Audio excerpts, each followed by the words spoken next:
Good morning, everyone. Good morning, SOTA team. Just give us a few more moments and we'll jump in.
Well, good morning, everyone. I'm going to go ahead and call our meeting back to order from our recess from yesterday.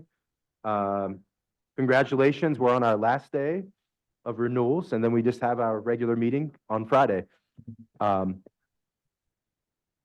Before we jump in, let's do a quick roll call. All right, I'm going to go ahead and do the roll call. You want to do it? Okay, go ahead. No, that's okay. No, I didn't want to interrupt you. Chair Brower, Present. Vice Chair Burt is here. Secretary Armijo, not present. Commissioner Beck, Here. Commissioner Klasichillich, here. Commissioner Ingham, Here. Commissioner Gibson, Here. Commissioner Taylor, Here. Commissioner Manus, Here. and Commissioner Creo. Here. We have a quorum of 9 and all here. Great, thank you. Thank you, Vice Chair. And thank you all for coming up, and especially those of you from the South that came up early this week, and also the ones who came up last night. All right. Well, welcome, School of Dreams. I'm going to share the quick agenda that you're probably very familiar with, and then we'll jump right in. So the first item on our agenda will be the Public Education Department's evaluation. And then you'll have a chance for 30 minutes to do your school comments and presentations. And I think, Missy, do you already have the presentation? The school is going to be sharing their presentation. Okay, great. And then we'll have public comment, starting with folks on Zoom and then people in the room with us. And then we'll do PED questions and comments, and then we'll do our final vote. Charter School Director Chavez, the floor is yours. Thank you, Chair Brower. Good morning, commissioners. Good morning, School of Dreams Academy. Welcome to your hearing, especially on this snowy Thursday morning. I'm here to provide the pet evaluation of School of Dreams Academy, also known as SOTA, located in Los Lunas, New Mexico. It is the only school of choice in that district. The school first applied to the Public Education Commission in 2008. It was one of the first applications once the PEC gained authorizing authority. I remember visiting the school in its first year in the fall of 2009, and I was part of the review team this year. All I can say is that it's come a long way. This is the school's third renewal with the PEC. The Charter Schools Division conducted the school's site visit on Monday, October 2nd. The team included Martika Davis, Bridget Russell, Kristen LaVolpa, and me. The school is large with almost 600 students, K through 12, and a pre-K program that serves close to 90 students. During the site visit, we were able to observe and during the focus groups hear about how the school has been able to implement the educational program as written in the charter contract with STEAM, dual credit, advisories. I personally observed a couple of classrooms that were pretty innovative. One was an archery class and another was the agricultural teacher teaching veterinarian sciences to the students. It's a much loved class. And I ran into a former colleague and student in our MBA program who's now teaching piano at the school. The school's mission is that the School of Dreams Academy is to graduate students of the Rio Grande Valley who embrace an education that emphasizes science, technology, engineering, arts, and mathematics, while focusing on developing well-rounded individuals with good character ready for post-secondary success. The Charter Schools Division recommends a renewal for 5 years with the following conditions, which are based on criteria required by law for charter renewals.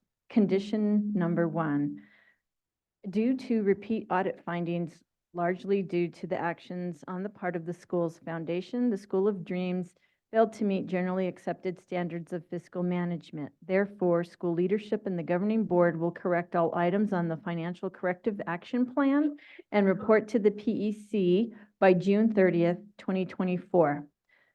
The school leadership and governing board will improve financial systems and show a consistent decrease in the number of severity of audit findings for the duration of the charter term. Also, the school's foundation will provide annual fiscal disclosures to the CSD and PEC. Condition number 2, SOTA violated any of the provisions of law for which the charter school was not specifically exempted, as the school has working to meet for indicator 1C, rights of students with disabilities on their performance framework, 3 out of the 4 years of the term. And CSD recently learned the school was, actually, it's not a recent, we recently learned that the school was, has continued on with a special ed corrective action plan. I believe that there may have been some more recent actions to address that, but it was a carryover from prior special ed corrective action plans. So the condition is that SOTA must successfully complete the SPED cap in accordance with PED requirements and timelines. This recommendation is based first on the record of the school's performance over the course of the contract term. Second, the school's renewal application with ratings based on a rubric that is embedded in the application. And third, the adult actions to improve outcomes as verified by CSD at the site visit. In terms of academic performance, we have 2 years worth of VISTA's data. For the past 2 years, the school has made improvements in the performance rating, changing a VISTA's designation last year of MRI for graduation to a designation of traditional. Overall, VISTA score increased from 42 to 56. When we look at the graduation rates, there is much to celebrate. In 21-22, the 4-year graduation at SOTA was 66. In 22-23, it was 83%. When we look at the 5- and 6-year graduation rates, they go up. For 5-year, last year was 73, this year 76. And for the 6-year graduation rate, last year was 61, this year 76. So there's been some really good progress. And remember, graduation rates are 1 year lagged.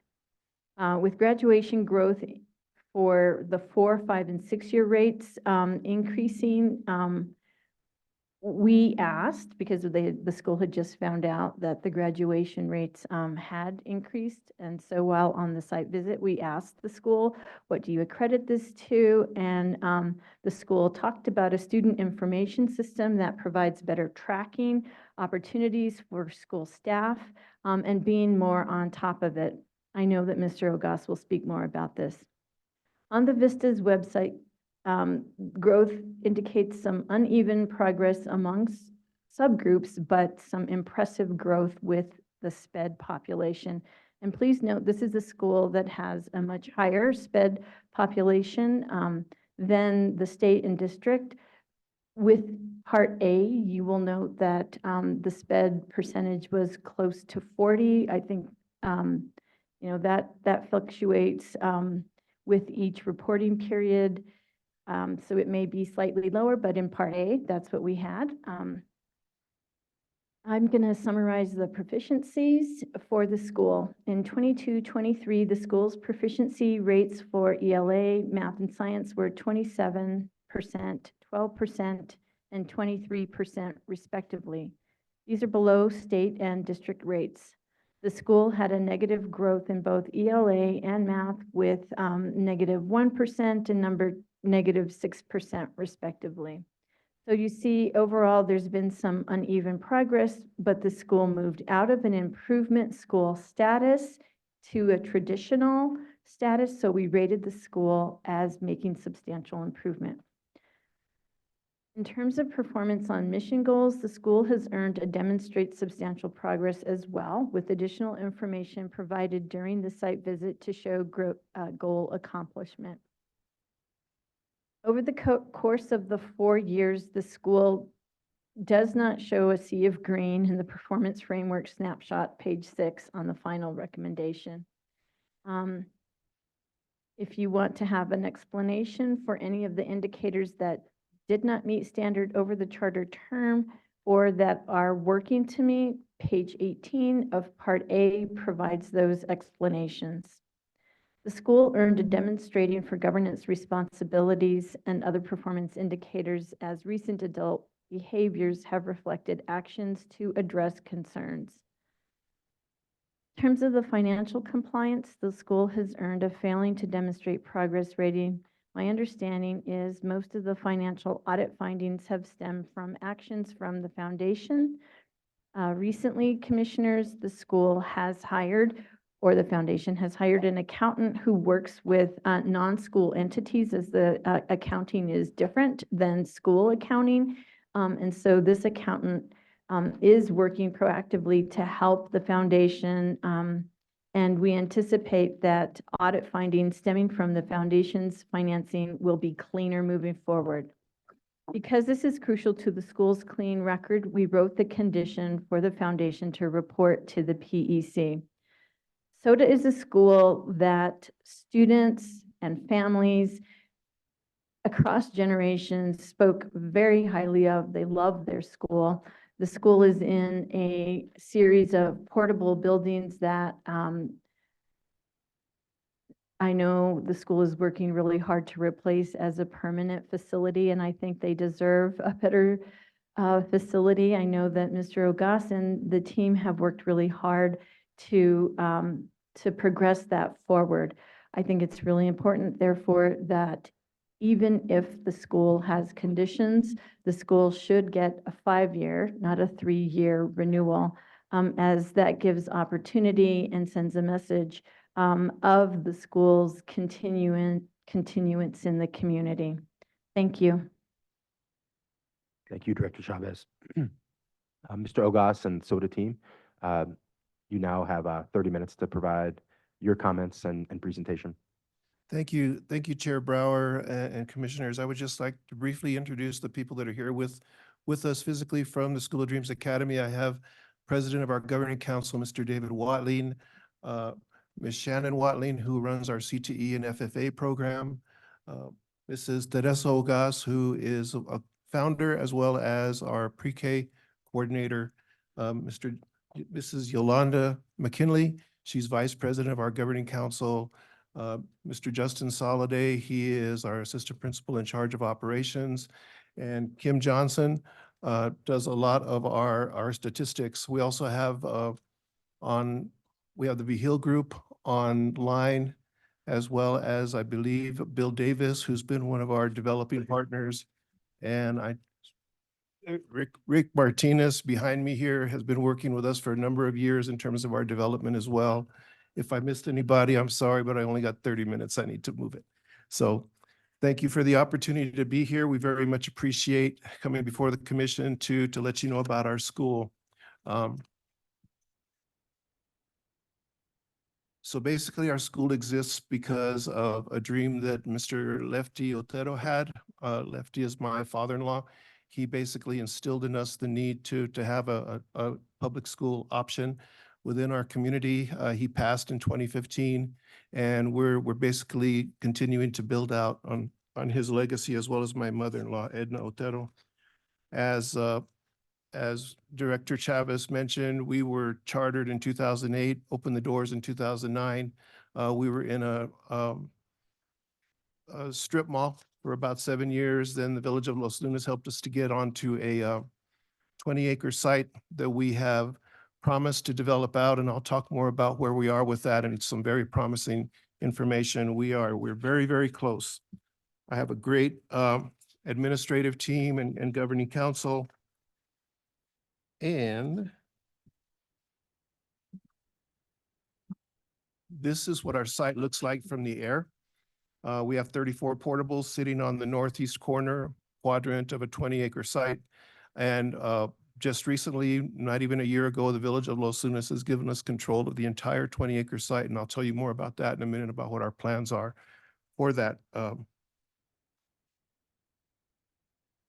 We're a STEAM school, pre-K through 12. And we love, I love watching what the kids can do once we give them an opportunity to create and to perform. That's a picture of our very first robot. We have really, really good programs, and I'll just kind of briefly go through those because I want to get to the meat of the meeting in terms of addressing the public ed concerns. Our enrollment right now, as of 2 days ago, is 567 students. We continue to go through the wait list, and I think by January, it should be closer to about 580 students, and we'll close out the year there.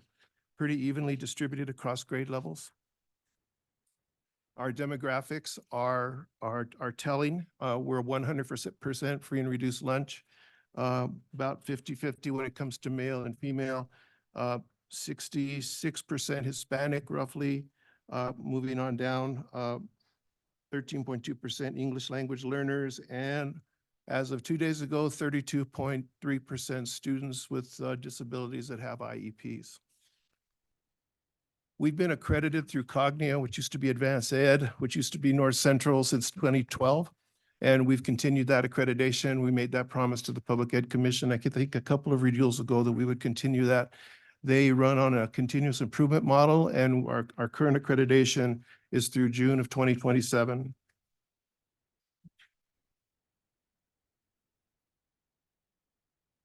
One of the main focuses, one of the main aspects of our charter contract is the individual learning plan. That has morphed throughout the years, but basically the premise is the same: to give individual credence to student learning, depending on meeting their needs wherever they are in the continuum and trying to move them forward. We have recently, through some of our additions, Mr. Soliday, we've added an electronic portion to that, which is tied directly to our student information system. Our preschool program, like Director Chavez said, has grown since its inception in 2016. We had 7 students at the time. Currently, we have about 85 roughly, and 69 plus 20, about 80. And we have about 5 teachers, and with the ratio of 4 to 1, we have a lot of support staff plus ancillary services that work with them. In 2022, which will lead into what we're doing with our building, we were awarded a just under $5 million building award from the Capital Outlay Committee.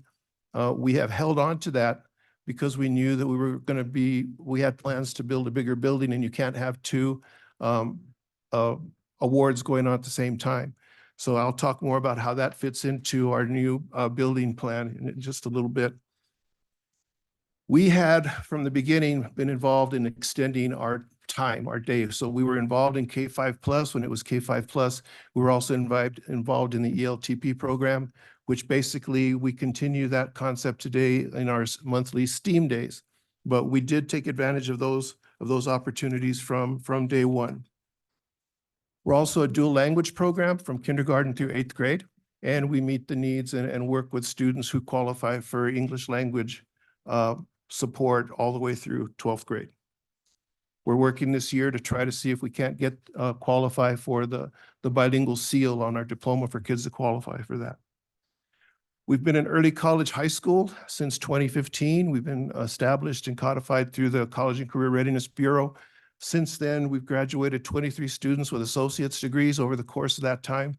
It's really kind of neat to see one of our students get their associate's degree a week before they get their high school diploma. And that happens quite regularly, and I'm very proud of them.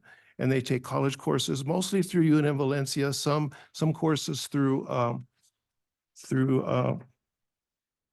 CNM. Once again, we're a STEAM school, and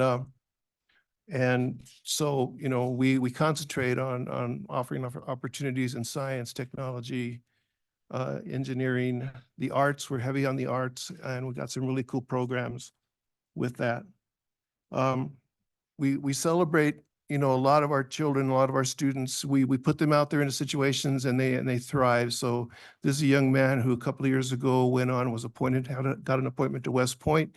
One of the young ladies in the picture on the lower left, on the lower right, was one of the 30 Broadcom master students out of middle school that was a part of a major STEAM initiative, and it's a big deal to become a Broadcom master. She spent a week and a half in Washington, D.C. We're strongly moving toward building out we've got the beginnings of a really strong CTE program of everything from FFA to dual credit courses to coding. We have a Girls That Code. Our CTE initiative in the TSA program, we've been nominated. We've had our teacher nominated as the Teacher of the Year there, and we've had a Student of the Year in that program as well. So we're moving very strongly in building out CTE pathways, and that's going to be a big part of our school build. Robotics has been a mainstay of our program since about 2010 is when we started the robotics program. It's been extremely successful. It teaches kids skills, not only work ethic, but planning and design and coding and problem solving. And it's just been very beneficial throughout the time that we've had it, and we continue. We just had a team come back from Dallas this past week, actually right before the Thanksgiving break. Our FFA programs is one of the more unique programs in the country. We at one point I think we still are the only FFA program that works out of a double wide portable. And they've actually come down and wanted to see what Ms. Watley was doing, and they've been very impressed. It's one of the neatest programs you'll ever see, and it has been built out tremendously. By the way, Ms. Watley is two-time best teacher in Valencia County, is voted by through the news bulletin. We have a robust art and digital arts program.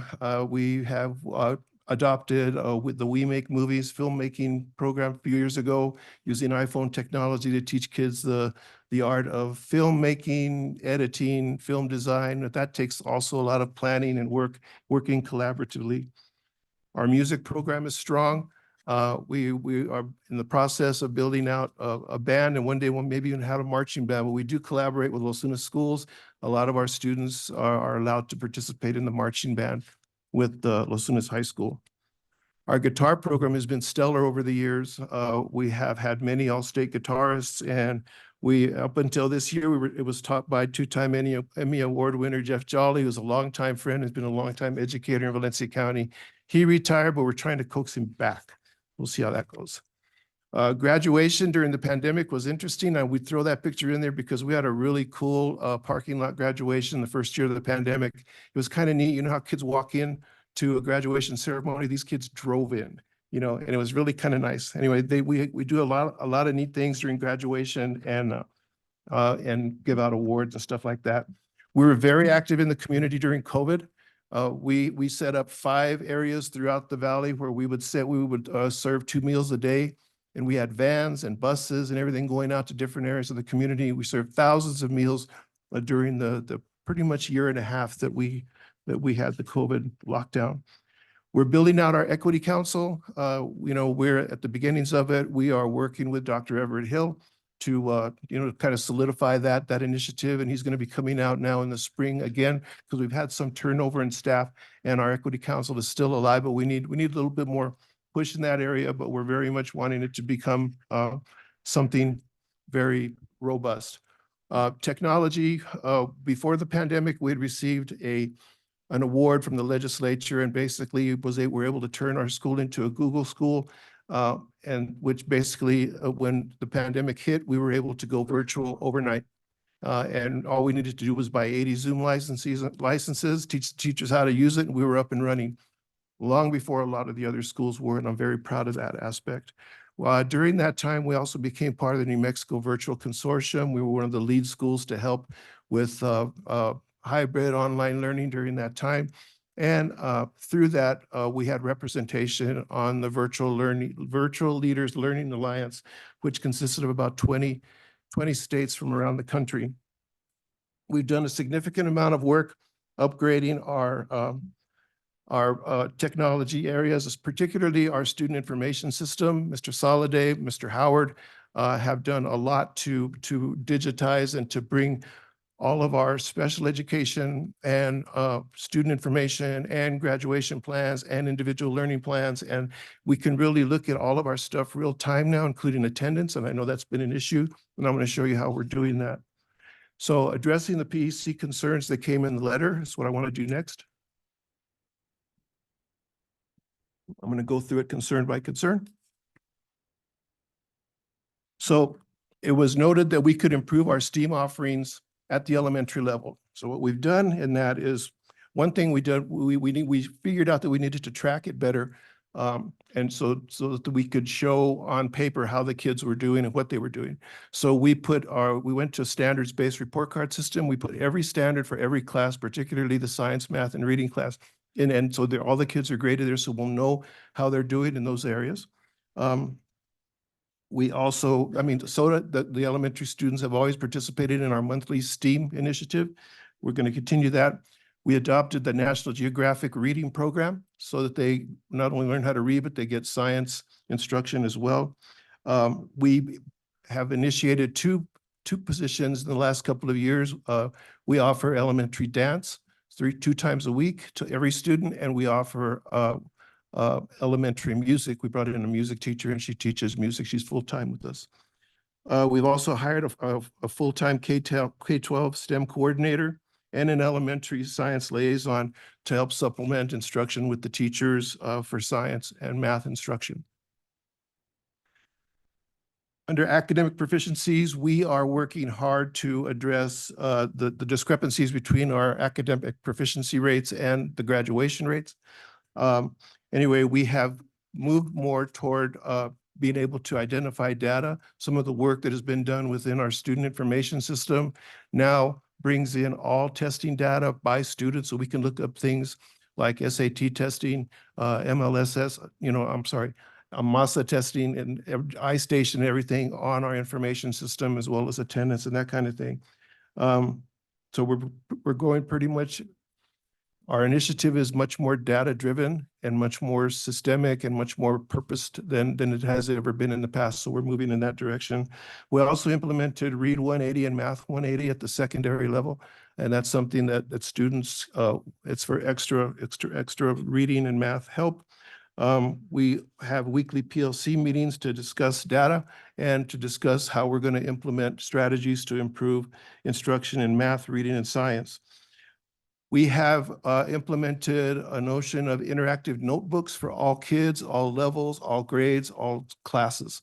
So at different levels, kids are actually physically taking notes. They're writing instead, because we've got 100% Chromebooks for everybody, but we figured that it's more neurologically sound learning process to actually write.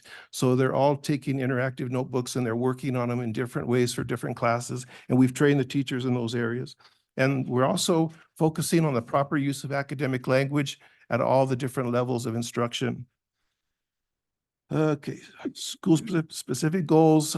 We ended up meeting in that area, but it was a semantic kind of thing. It was a mistake on one of our parts in terms of putting the word elective into. If actually it was Mr. Kim here, our data person, that caught that, because by having the word elective, many of our students, especially the middle schoolers, didn't have enough electives to meet the goals, and we never meant for the word elective to be in the contract. So, thank you to the CSD for listening to our argument and for letting us recalculate and allowing us to meet that goal. Our graduation rates, we've worked for years to try to improve graduation rates, and along with that comes attendance. We've had, varying, one of the things that our school does is let me put it this way. We take all children. you know, and we take all children at all levels. And if we have room, we take them, you know, and they come with different things. So, you know, we work as hard as we can to try to get them to graduate. And early on, sometimes that wouldn't happen. And then we would try to bring them back either through our credit recovery program or whatever, but we continue to work, and it seems to be paying off with the most recent graduation rate. And we're going to continue with that initiative. We're also better at looking at their data. We're also better at looking at their credits in real time, better at looking at their attendance in real time. So I think we have built the infrastructures to be able to address those areas and to work more consistently. This was a breakdown of the different demographics of how the graduation panned out. Our students with disabilities and our English language learners actually saw the most dramatic increase. But overall, everybody was up around 80% or just under 80%. Our EL proficiency has gone up when I received the letter from the PEC, it was 8.8%. We saw on the Newest Vista rankings a 17% increase on our English language learner proficiency rates. So happy about that, but we're not satisfied that that's the end all, right? We're just going to keep working to make that happen with the interventions and the different instructional models that we have. Attendance, we have a very robust initiative to improve attendance. It's a major priority for us. The letter we received showed a 55% on Vistas, but the graph on the bottom of this shows where we were 2 days ago. And the reason is we hired, well, lots of reasons, where everybody's attending more towards attendance with fidelity. We hired an attendance liaison who is working diligently daily, holding meetings with parents, holding meetings with kids, not letting them, finding out where they are if they're not in school. And it shows because we're above 90% in our last 30 days. Our year to date is almost 93% attendance, which is a dramatic increase from 55%. And we're working hard to hit that 95%. And that's our goal, is to get above 95% and have our kids in school. Because if we have them in school, then the other things, it's a lot easier for them to fall in place. We had an issue with 3 of our teachers that were noted as not having licenses. Well, they did have licenses. They had special education licenses. The problem was me being old, and it was my fault actually. In the old days, when you got a special ed license, you had to have another license attached to it, either elementary ed or secondary ed with an endorsement. And I missed that. We put them in elementary classes. They had special ed licenses, and then it kicked out. By the time it kicked out, it was too late. So we've corrected that, and we're making sure that that doesn't happen again. I now know, even old guys can learn something, that you can have a special ed license without having a elementary or secondary ed license. So we've addressed that, and that's been taken care of, and that should not happen again. Our financial framework, there have been issues in the past. We've done a number of things to improve that, and I believe we have had our exit conference, and the Hill group is on as well. If you have any specific questions about that, our most recent exit conference that I can't disclose exactly what it was because they won't be released till the spring, but I can tell you, I'm allowed to tell you that you should see some significant improvement throughout. So I'm going to leave it at that. But we have paid a lot of attention to that. We've taken, for example, every audit finding and gone down and dug down into the exact purchase order and what happened and those kinds of things. And some of them can be questioned as to maybe that should have been a finding, but that's, that's bridge under the water under the bridge right now. We're just moving forward with it. But I can tell you, we've done a lot of work in this area. The foundation hired a CPA that specializes in nonprofit work, so that that has helped a lot. I can just say that it's helped tremendously. We accept and are looking forward to the condition of reporting to the PEC on our financial condition. And I'm looking forward to a good report in June, whenever we're supposed to do that. Special ed cap. Okay, so those have been addressed. They were addressed over a year ago, but for some reason, we received the cap from an issue that happened over a year ago. Both of them concerned a three-year-old students whose IEP date was after the child turned 3. One was because a student, we're going to hold the IEP on a Thursday. The child turned 3 on Sunday. The mother canceled the meeting for reasons that, and they didn't hold the IEP till Monday, and that triggered the cap. The other one was there was a transition meeting held.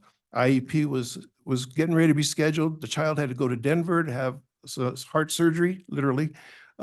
Turned 3 in Denver, came back, said they wanted to come to our school. We held the IEP. That discrepancy in dates triggered the cap. That's what that is. We have a lot of people, including myself, that are very, very knowledgeable in the area of special education. We pay very close attention to those kinds of things. But we have submitted the information the Special Ed Bureau has asked for to hopefully resolve the cap and move forward. In my mind, it's resolved, but not until they write us the letter saying it's resolved. Our governing board, for the first 14 years, our governing board was pretty stable in terms of membership. In 2023, all 5 board members moved on for lots of different reasons. The first was because he has an international business and needed to attend to that. The second was a medical doctor, moved his practice to Albuquerque, had a hard time attending the meetings. A third retired to spend more time with their family and church. Fourth moved out of state to be with his daughter. And the 5th member retired, and you all would know her if I mentioned her name. She's a wonderful 70-year servant, a public servant here in the state of New Mexico. We replaced these members, and all members now are fully trained with their hours through the current school year. That goes on to the next one in terms of reporting of vacancies. We weren't very good at reporting governing board vacancies because we hadn't had to do it in a while, but we know how to do it now. And that's why we missed the deadlines to make that happen. Plus, during that time, I was trying to consider some of those people to stay on, to be honest with you, because we'd all been together like 13 years. And anyway, that's what happened. Currently, we know how to report and to make sure that you are informed of any changes in our governing council or leadership and that kind of thing.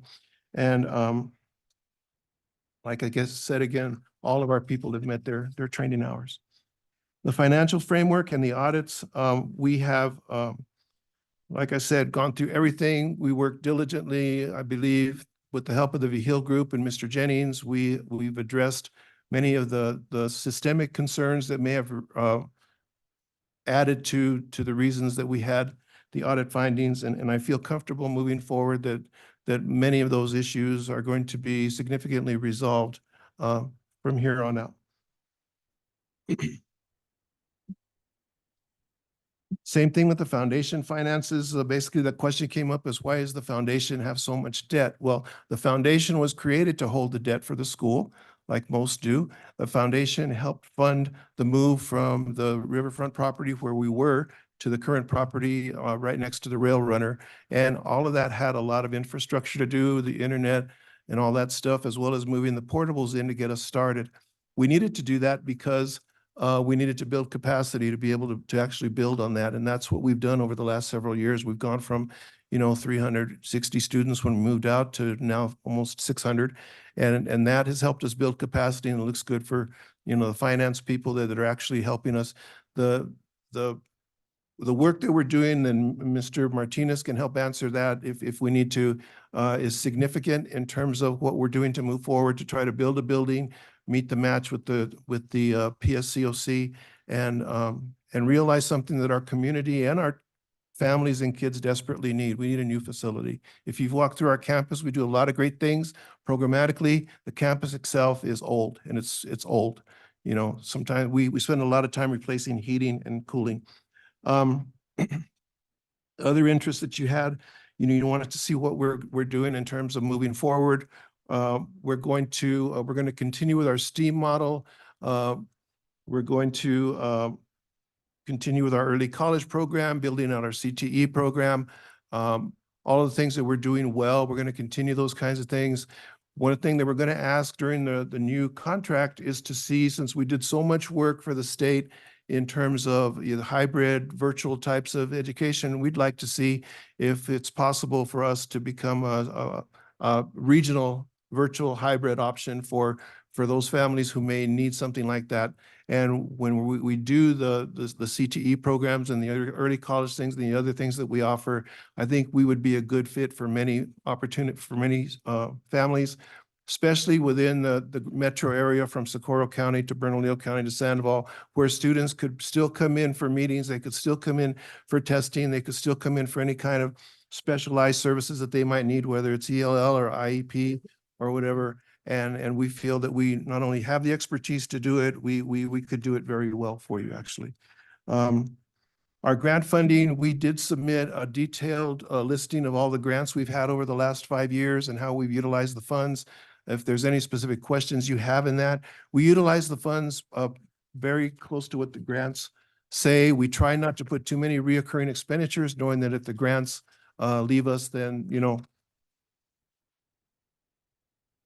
we don't receive small school size adjustment. We haven't since 2016.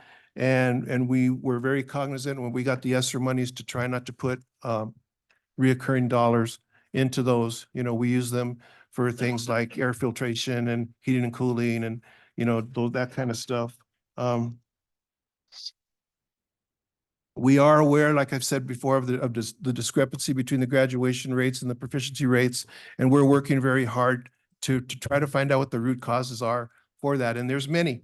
I mean, from coming off the pandemic where we were told at one point, you just pass everybody to, now we're back moving toward high stakes testing. And I think we need to be, but there's some transition in there and we're working with that with the families and the kids and trying to do that. Our foundation board members, when we first started, consisted of school employees. 3 of the 4 board members right now are not school employees. I had been a part of the foundation to try to help it get started. I've since asked the foundation and they did remove me officially. So there's no conflict of interest. None of our foundation board members have ever been paid or compensated for anything. It's basically been to raise money for the school, to help the school get the building and that kind of thing.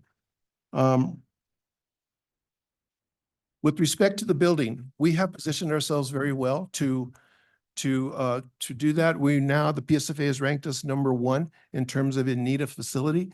The nice thing about our position, though, is we already have the pre-K award, and we've been told at one time we had to rescind that.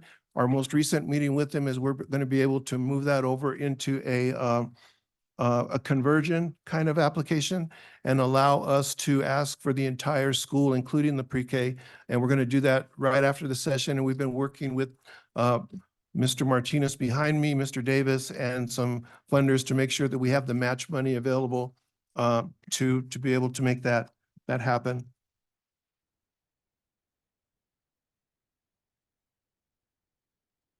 That's it in a nutshell. Our current campus is on the upper left. The future is a rendition of what we plan on the entire 20-acre site. It's aggressive. It's going to be wonderful. And basically, we have it to where we can stage it if we need to, or we can build the whole thing if we're allowed to. We have tremendous partners throughout the county and throughout the state, and they are just great with us. And we have good support from the community, as you might have seen in some of the support letters that we received. So that, Mr. Chair, concludes my presentation, and I stand for any questions. Thank you, Mr. Ogason. Exactly 30 minutes, almost to the second. So Thought I'd gone congratulations over. on that. So now we'll move into public comments. Ms. Brown, we'll start with anyone online.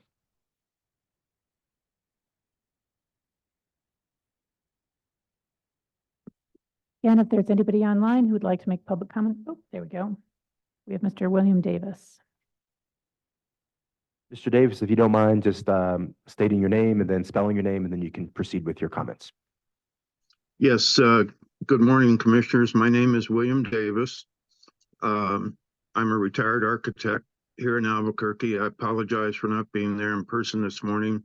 My wife is ill, and I had to take her into the doctor, but I'm attending the meeting remotely, so I appreciate you allowing me the opportunity to speak.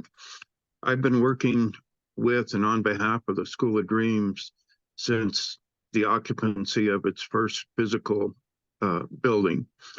And I have been working very closely with them since before COVID to ensure that they had in place everything they needed to have to be able to realize new facilities for the school as soon as possible. I firmly believe we're in the best position that we've ever been in regards to new facility design and construction since the school started. And I look forward to working with the school wholeheartedly and realizing this large ambition this coming year.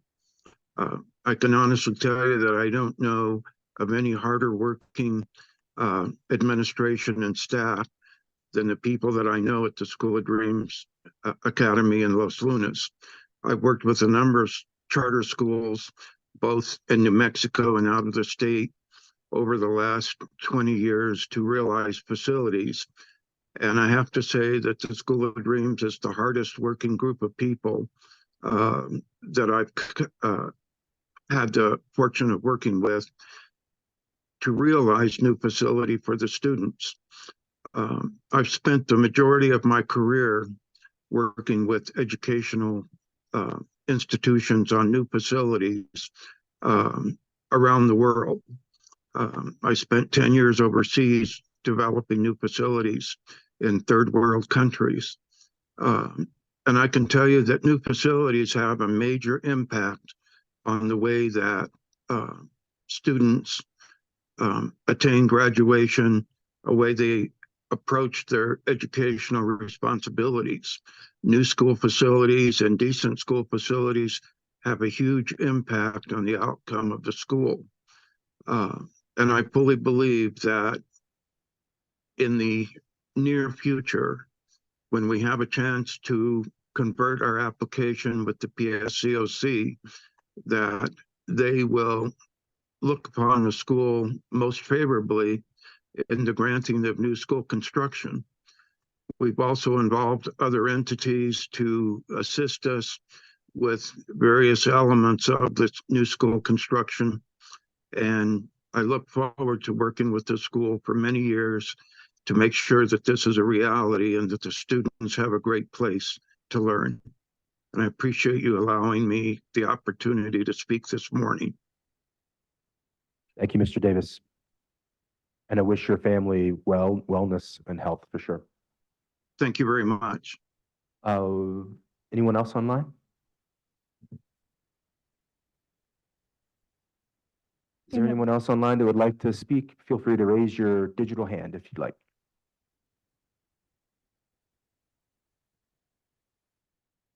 All right, thank you. And then anyone in the room who would like to Yes, we speak. have two in the room that signed up. There might be people who didn't get a chance to sign up.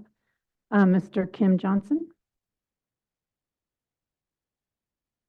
Mr. Johnson, if you could come up to the microphone, please, and you can use that. Yeah, you can use either one. And if you don't mind, just starting with spelling your name as well. Thank you. No.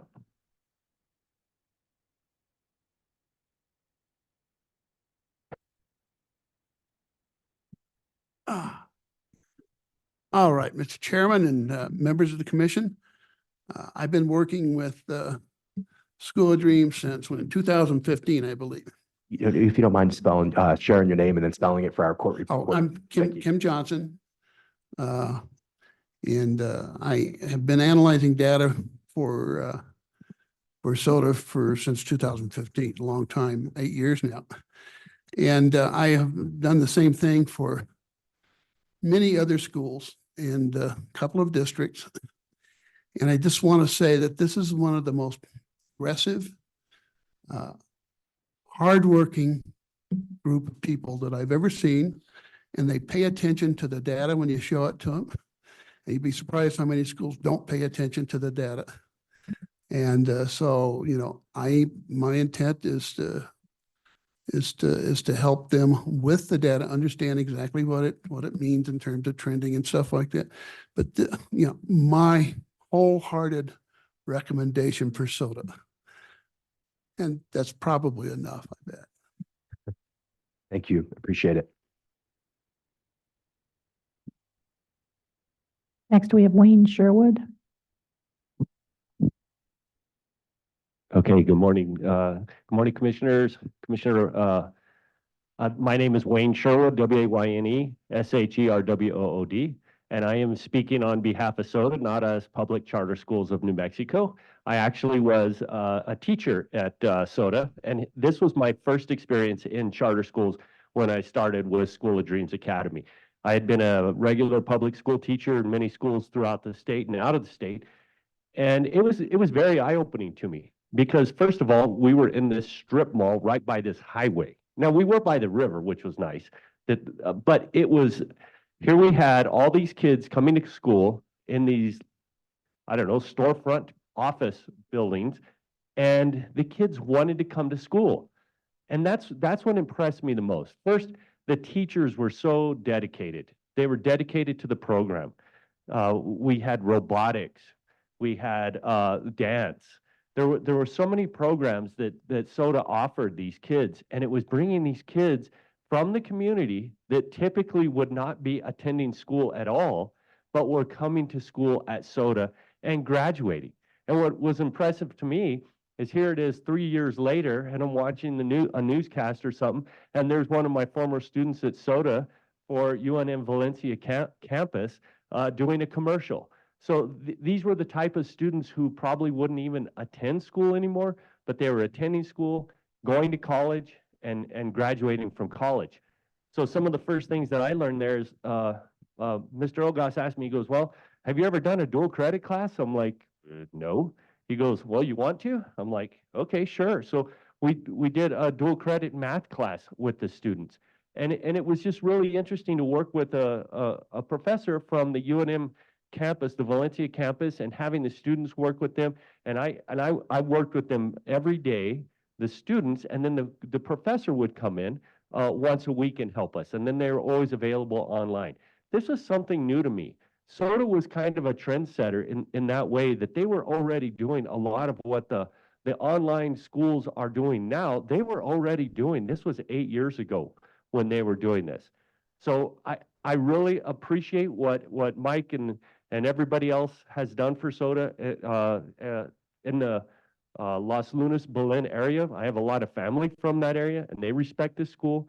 I know a lot of teachers that have been in that area, so I highly recommend SOTA. Thank you, Mr. Sherwood. Anyone else in the room that would like to speak? Go ahead, sir. If you don't mind stating your name and spelling it for us, and you can go ahead. Hi, Mr. Chair, Commissioners, great to see some of you again. Representative, always good to see you. My name is Rick Martinez, R-I-C-K-M-A-R-I-T. Wait a minute, I'm sorry, M-A-R-T-I-N-E-Z. I misspelled the sign in my yard the other day, my last name, imagine that. So I've been with SOTA as a consultant for the last 3 years, and I'm working mostly on getting a new facility for them. But we've had so many different meetings with partners, and I see the expansion of a lot of folks wanting to kind of hook up with SOTA. And one great example that we're working on right now is New Mexico Tech, which is a huge plus for the entire region. But go back a little bit. When I first went to SOTA and saw the portables, I literally asked, "Where's the school?" And it's all the portables, and I didn't realize that. So what we've been working on real close with Mr. Davis that spoke earlier, and Mr. Ogas, and of course Dr.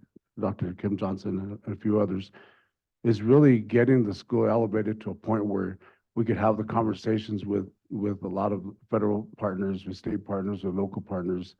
And in the last couple of years, we've worked really close with the staff of the Public School Facility Authority in getting inspections and helping, getting advice, getting guidance from them. So we've got ourselves to the point now where we're probably going to be the #1 ranked school in the state to build a school in the list, of the ranking list of the PSFA, according to the conversations with them. And I would remind you that a state charter school is almost impossible to get a school built by the PSFA. I also represent the Albuquerque Sign Language Academy, who happens to be the first charter school ever to get an award from the PSFA. And so that was hard. And so based on some of that experience, I brought that also to DeSoto. So, but it's hard because you don't have a school district to back you. You can't go out to public market. You can't go to the bonding market if you're a school district when you're a state charter school. So it's really hard to get this. And again, we will be ranked really high to get a school built, but it took us a couple of years to get to that point. But a lot of great meetings with folks, inspections at the school, and again, meeting with some of our legislative partners, and the PSFA staff also, and the administration. But I say all that because it took these years to just build a brand to get to the point to even have those conversations, and now we're there. The other thing is we're required to have a match. Every school is required to have a match. Well, if you look at some of the percentages for a match, a state charter school will never be able to do that. So there's so many different things you have to do to meet, request exemptions and stuff like that. So we're at that point, and we're working on getting a match now.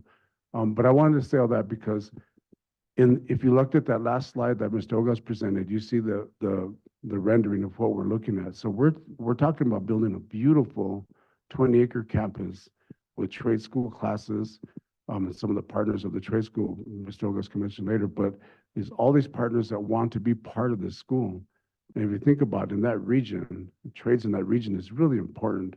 So we're working on pulling in those partners, building the school, building the campus where we can have those trade facilities, and really just create this beautiful 20-acre educational facility for the entire region. And so I feel very proud of being part of that because as you've been told by others, this the hard work and dedication of the staff and the board and of course administration of the school is really, really mind-boggling, and it's great to see. So I just want to say that real quick, Mr. Chair, and I'm also here if you have any other questions when you continue. Thank you. Thank you, sir. I see anyone else? No one else. All right, thank you very much. We're going to move into our third part of our agenda, fourth part, which is our PEC questions. I know I said this yesterday, but I also just want to just remind the commission that, definitely ask questions around special education, but we just want to make sure, especially since some of the data is masked for SOTA, that we don't get into like such specifics. And Mr. Ogas and your team also, we just want to make sure that we're protecting our students, especially if you get it sent to specific smaller groups that you have. And so I just want us to be cognizant of that as we move forward. Commissioner Creel. Thank you very much. I'll have my questions later. Essentially, I just wanted to make a comment to you first. Thank you for just being so thorough in addressing the letter that you were sent and all the different points. You might be the only school who really did that, really addressed this week every item that was on your list. So I'll have other things for later, but I just want to thank you for being so thorough. Thank you, Commissioner. Thank you, Commissioner Creel. And I think many of us as commissioners were thinking that same thing. And it's good to see that you were sweating the details on that, Mr. Ogas and team. Looking to the left and the right. I have a bias towards the left, but I'm really working on that.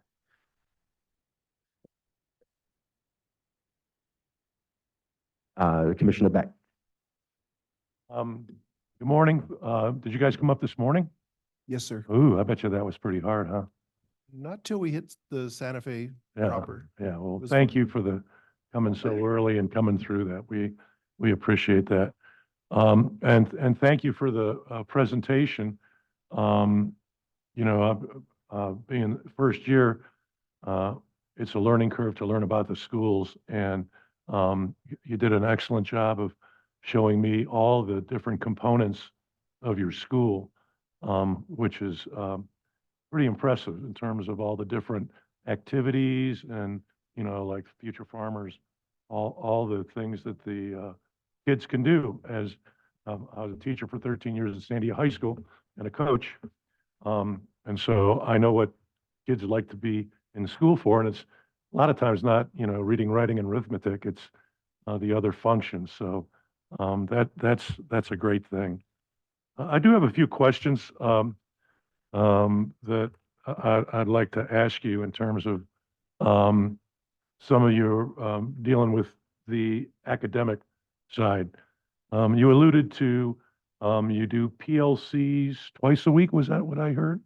What, I'm sorry, we do PLCs weekly. Weekly. The twice came out due to nervousness. Oh, no, that's fine. So I've had a lot of experience with PLCs. How do you structure your PLCs? Do you structure it by content area? Do you structure it by grade? You do it horizontally, vertically? How do you structure those? Chair Brower, Commissioner Beck, we a little bit of both, actually. We have grade combinations because we're a small elementary school, for example. So we do second through fourth sometimes, depending on what we're doing. So we have some progression throughout the grade levels.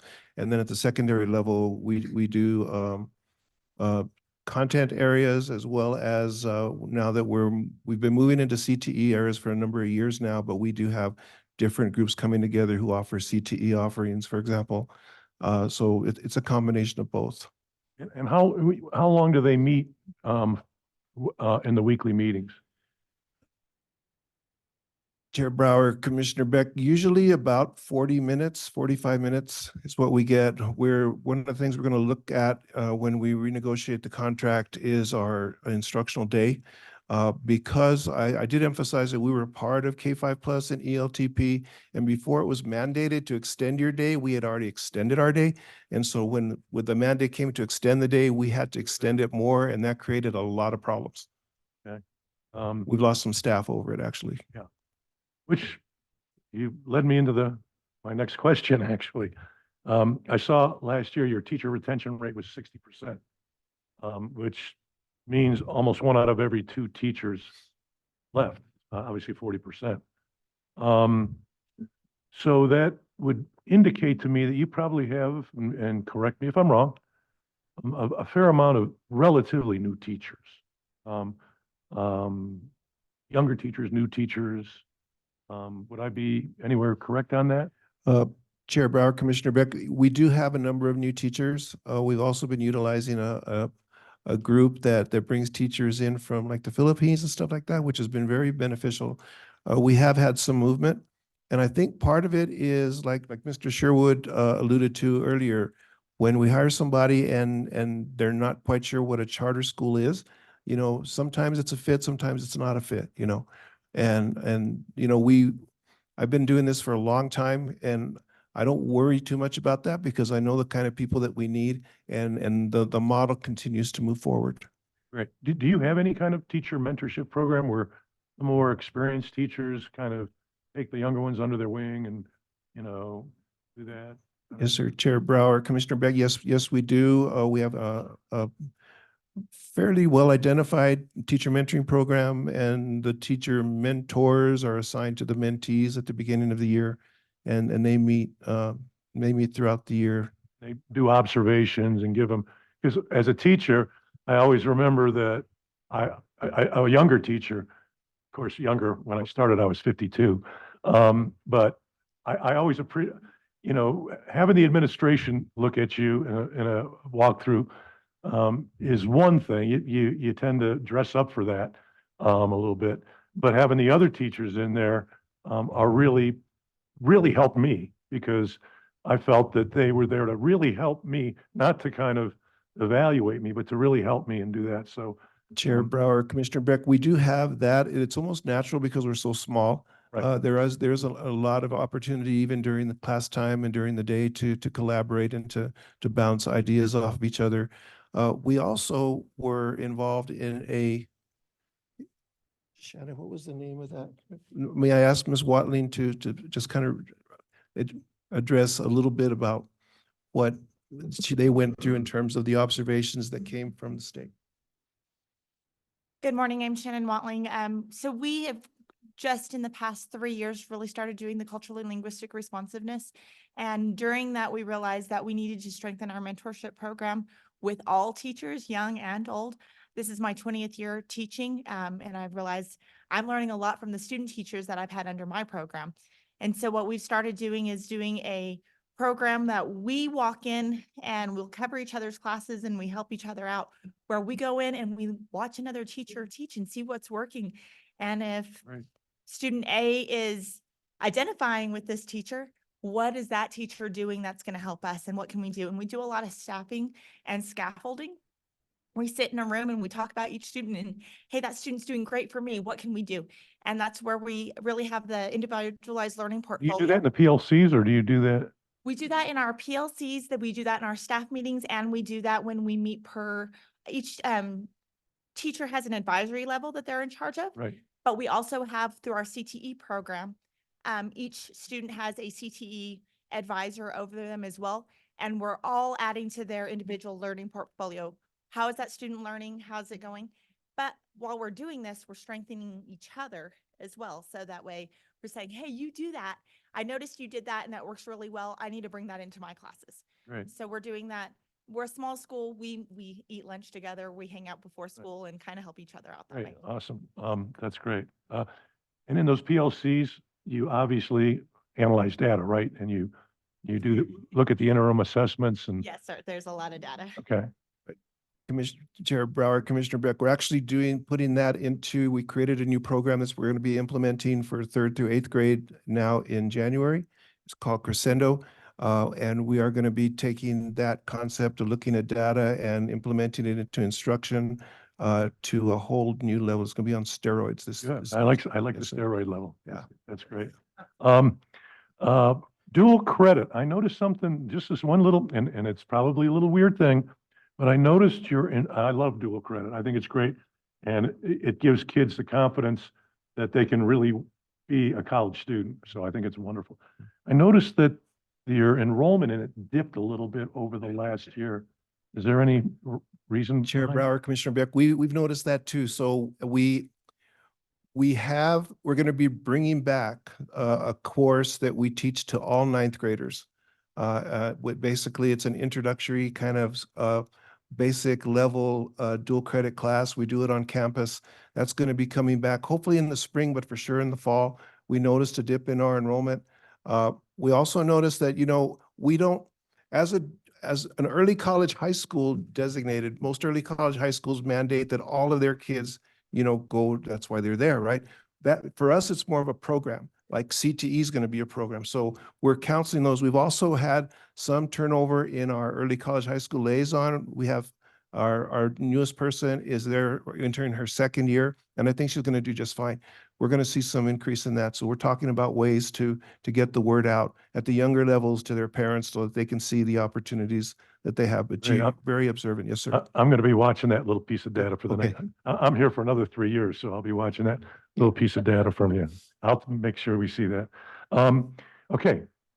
Again, being a teacher, a little passion of mine that I discussed yesterday with one of the fellow commissioners, kind of out of left field. Do you have a cell phone policy for the students?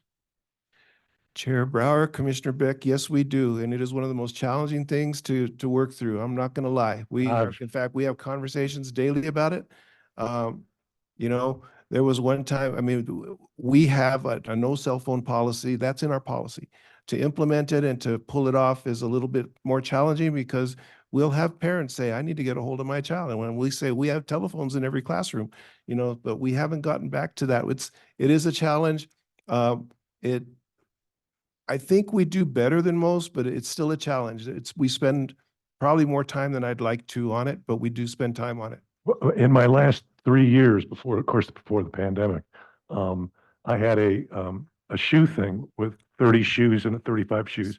And when they came in, they had to put the cell phones in the shoe thing, unless they told me they had an emergency call waiting for them. And then, I'd let them do it. But yeah, that of course was a classroom rule, not a school-wide or a district-wide rule. And I think it really negatively impacts the kids' learning. I agree. I just feel it. Okay, thank you very much for discussion. Commissioner Gibson. Good morning and thanks once again, and I'll thank you for responding to our concerns in a fashion that we knew you were specifically identifying that think some of our other schools may have, but it was like embedded in other things and you didn't quite get that they were responding to what we asked for. So I have my early questions are going to be on the facility. Because I know it's been a challenge and an ongoing long-term project. But when I was looking through the master plan, and you know, it's 232 pages, and I found something, and now I can't find it again, of course. But the HB 33 money that you're looking at, I think the total amount was 900 and some odd $1,000, the expectation for helping you build technology and so on. But then there was a piece in that master plan that was addressing some adequacy standards. There was a list of where the facility stood in terms of adequacy standards. And it identified that I think the cafeteria was below standard and a number of other areas were below standard. And also there was a technology piece that it said that it was below standard.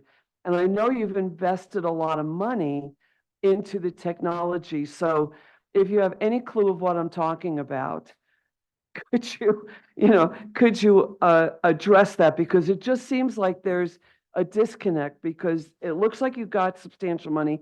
And if I remember correctly, I think we talked one time that you had a pretty big Comcast grant as well. Did you not? Chair Brower, Commissioner Gibson, yes, I think I put that into our narrative that I believe we got 477 hotspots during the pandemic. And so we utilized many of them and then the subscription ran out. It was once the pandemic. I thought it was, until we used them, but that wasn't the case. Okay, but can you talk a little bit about what appears to be an identifier that there's not an adequacy standard for technology, and how have you used the HB 33? And I know there was the audit issue with you kind of dipping in and maybe you shouldn't have for something for the HB 33 money, but it looked like there was a lot of money for out of HB 33. Have you used that, and how come there's still like some adequacy issue with it? I'm not, Chair Brower, Commissioner Gibson, I'm not exactly sure that specific area, but I can talk about generally the two things, the adequacy standards for the entire facility. The PSFA puts two numbers to that, the facility condition index as well as the NMCI score. We've always been, if you had a FCI score, the facility condition index of over 60, you automatically qualified for a new school. And even before the pandemic, we were at like 83. So we were talking to the PSFA to please come back out and evaluate us. They finally came back out mid-pandemic year. That's when they evaluated our school. Most of our facilities fell in tremendous need of being upgraded. With respect to the technology, we have spent a lot of time and effort to upgrade our technology, including subscriptions to Google to get the Google Classroom situation straightened out, as well as Chromebooks for all of our kids and some infrastructure to make that happen. So I'm not exactly sure, but even with that, we're putting new technology into old buildings and they have their challenges, and I think part of that is part of what you found there. For example, we'd like to have a security room that has cameras very similar to this, where we can see everything. Where our cameras are dying out. We lost an opportunity a year ago. We had been provided some money for cameras in the junior bill, and at the day before it kind of got deleted from I'm not exactly sure what happened, but that wasn't a good thing. Anyway, so we're still in need of cameras. There's a lot of need as we grow, as things start to die out. What we still are pretty robust. We just got, and Mr. Soliday may be able to speak to it more, was it the Comcast money that is going to turn our school from a 1 gigabyte fiber to a 20 gigabyte fiber, and everything's been connected. We're just waiting for somebody to come out and I say flip the switch, but I'm sure it's a little more complicated than that. And actually, they're flipping the switch in a building that's like 70 years old. So I mean, even when they flip the switch, there could be some issues. So if it's okay with the commission, if Mr. Soliday can help expand on that a little bit. Good morning, Mr. Chair and Commissioners. My name is Justin Soliday, spelled Justin Salada. And I'm in charge of IT at the school. I took over for that position in February. We've done a lot of improvements in that time in the areas of technology. One of the things that Mr. Ogas mentioned that we're looking at is our overall internet connectivity. Some of those things that we've seen, and we get our internet connectivity through Lumen and CenturyLink right now. And we are on a 1 gigabyte connection, and we've had some issues with that recently that we're working out, but we are in the process of getting up to a 20 gig connection. So we'll be actually the best bandwidth connected school in Valencia County by far. The other schools have 5 gig connections. Going back specifically on the point of the hotspots, that came through ECF funding and through the Cost Cutters Agency, who was the folks that helped us with that. And those, as he mentioned, those were for a predetermined amount of time, and those went away. As for the standards you're speaking to, those are ones that I'm not currently aware of, but I will be looking into that and hopefully coming up with a written answer that we can send to you to help better answer that question. Thanks. So have you used all that HB 33 money? Chairman Brow, Commissioner Gibson, no, we have not used all of that money. I mean, part of that is being held so that we can show capacity for the lenders that we're working on in terms of getting the private money for the match. So I mean, there's that, and the Senate bill, the SB 9 monies kind of fall into assisting with facilities and that kind of thing. So we use it when we have something break down at this point. But other than that, it's there waiting, as part of what we're pledging to the lenders. So on that note, there was a substantial audit finding with the foundation in terms of debt of the foundation. So going forward, if the foundation's looking, I'm wondering how that debt was accrued, number one, and how that's being addressed. And secondly, if you're looking at moving forward, my presumption is that the foundation is going to have to take on even more debt to help get your match. So can you speak to that a little bit? Yes, I will, Commissioners, Chairman Brower, Commissioner Gibson, and Rick, if you want to come up, he might be able to help me a little bit, but you're correct. The debt was incurred through the foundation based upon the money necessary to actually get onto the 20 acres and to do the needed infrastructure, as well as get the portables moved in and get them up to adequacy standards in 2016. So that debt, we've been paying down that debt. Basically, sometime around mid-pandemic, we were actually approved a lease purchase agreement between the school and the foundation. The foundation has all the debt, and they're paying off based upon that lease purchase agreement.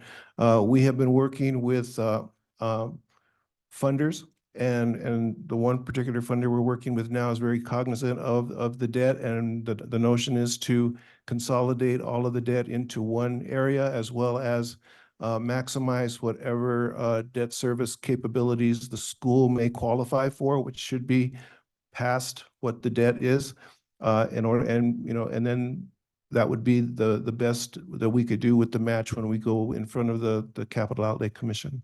But Rick, do you want to? Well, I'm sorry. Can I just ask on that, how much, or is there any monies in addition that the school has to add for their lease payments above and beyond what your award is every year for your lease, if you're also paying off that debt as well? What's your annual monies that you have to put in above what your award is? Chairman Brower, Commissioner Gibson, it's around $300,000, and we've had that even when we were in the strip mall, pretty much. Because we get lease reimbursement monies. Our most recent award this last week is about $460,000. But we've always known that somehow we're going to have to come up with about another $300,000 on top of that. So when we approach the lenders or the funders, we tell them what we feel our debt capacity is total. And then we start working numbers to see if that's a match for them. And so far, this group that we've been working with for the past 8 months or so is very, very close to helping us not only consolidate the debt, but to create, we'd like to go to the Facilities Authority to say, this is our ask in terms of moving to the standards-based award, and this is how much we can pledge for the match. So what does the $300,000 represent in terms of a percentage out of your operational? Oh, gosh. I mean, just a rough. About 4%, maybe 3%, because our total SEG is somewhere in the area of, and the Hill Group could answer that better than me, about 7.2 million, and then we get our total budget total is about 10 million, right around 10 million. Okay. And one more thing on that, when we're talking about matching, I saw there was with your pre-K program, that there was a requirement for you to come up with a match for facility, and I know that pre-K has a lot of very specific requirements for, putting the tiny tots into a safe place. So where are you sitting with your pre-K facility? Or has that money been utilized? You haven't done anything in terms of that, so they're just allowing you to continue on contingent on, because I don't know, I don't fully get how they operate, but are they allowing you to continue with the pre-K program contingent on, is there an end date for that? Chairman Brower, Commissioner Gibson, when we went to the Facilities Authority a few months ago, Mr. Davis and I, we went with the notion that we were probably going to have to rescind the pre-K the pre-K award in order to be able to apply for the standards-based award. They had been, discussing our situation, and they told us that did not have to be the case. In fact, having the pre-K award turned out to be a very much needed blessing because we already have an award. So our goal, what they recommended we do is to come up with an application that would convert the pre-K award to the standards-based award and wrap the whole thing into one. And the match percentage on that was similar to what it would be for a standard award, knowing that, and Rick can speak better to this than I am, there have been waivers to the match, or at least modifications to the match requirements because of the way charter schools are, and I believe even some smaller school districts, right? So we anticipate going to the commission, the Capital Outlay Commission, saying we have maxed out everything we possibly can. This is what it's going to take to build a building, and then going from there and requesting either a waiver to the rest or a waiver to all of it, depending on, what happens. Thank you. And I apologize. I added No worries. Rick, into that. is it okay if Mr.? Sure. Yep. Mr. Chair, Commissioner Gibson, so just continue on what Mike said. So in statute, the Public School Facility Authority allows certain school districts to request a waiver, or at least a percentage of a waiver based on a bunch of different criteria. And the School of Dreams Academy happens to meet all the criteria in statute. So we actually did a request a while back.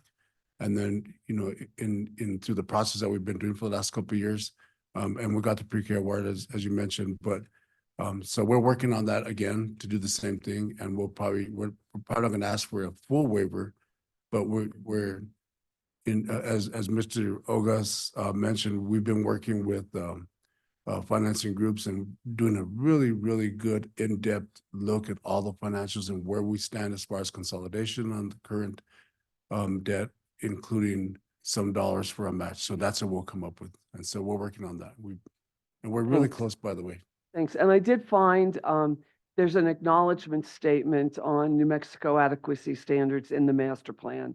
And it says the kitchen's below standard, the cafeteria is below standard, the library, the gymnasium. Well, there's no dedicated gym, no dedicated. And that's where, because it says network distribution, no dedicated, and technology support, no dedicated space. So, and I know you provide food. So do you do it there, or are you contracting out with a service for it? Chairman Brower, Commissioner Gibson, we contract out with a service through one of the providers, yes. Is your, in that big plan, is there a kitchen facility in there, or are you still looking to?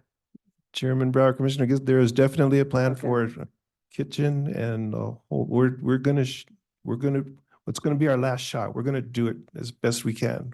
Okay. It'll be my last shot. All right, thanks. And just one last thing on the pre-K. I think it said you have 50 some odd pre-K students. Am I correct? Somewhere around there? Mrs. Ogas could probably tell you exactly how many we have today, but it's more than that. Oh, but it says, so my question wasn't as much that as it was, when you go down to kinder, it said you have like 26 or something like that. So is that by design, because you know those pre-K students are going to go back to a more local school for K? We, in our enrollment, we look at 40 per grade. And then there's no direct pipeline from pre-K to kinder. So they have to apply into the lottery like everybody else. And they know that coming in. So. Okay, so, We have and a good portion of them just go somewhere a little more local, probably. Some do. We've had some, but most of them stay, because we transition the 4-year-olds, and they apply to kinder. Right. And there's less than 40 4-year-olds every Okay. given year. Yes. Okay, thank you so much. Thank you, Commissioner Gibson. Commissioner Kloster-Schulich.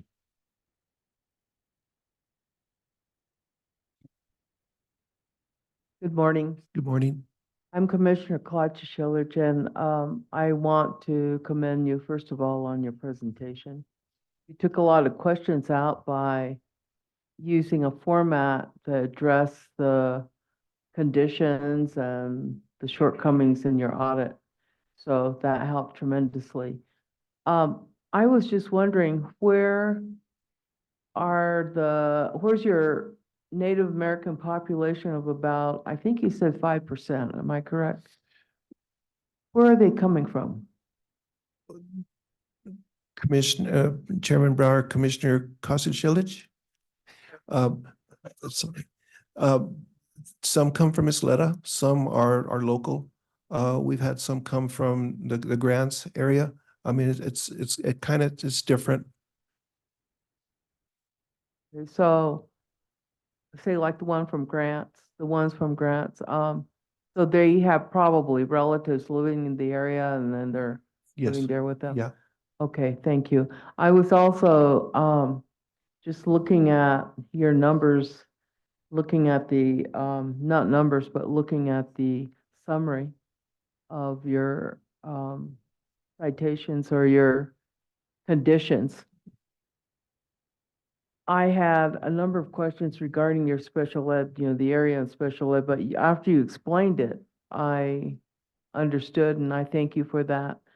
I'm really happy to see Mr. Martinez part of your team. So are we. Having worked with him, I know he's very data-driven and really looks into the percentage of this, and is pretty specific and thorough on how he views everything.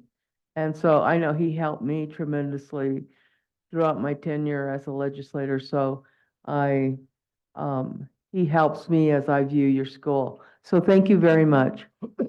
Thank you. Thank you, Commissioner. Vice Chair Burt. Thanks. Good morning. Good morning. So there's definitely a lot of really good things that I was excited to see. The increase in attendance, like just putting the focus on it, being able to get kids back into school consistently is a really good thing. I also really like the focus on equity, CLRI, the culture diversity programs, like really injecting that into your school a lot. One of the things that I am concerned by is that a lot of your academics data, especially growth, is not trending in a great way. And so like below district averages, which is really concerning for me because I looked at Las Lunas and Belen, below both of them, below state averages. So it's really concerning for that.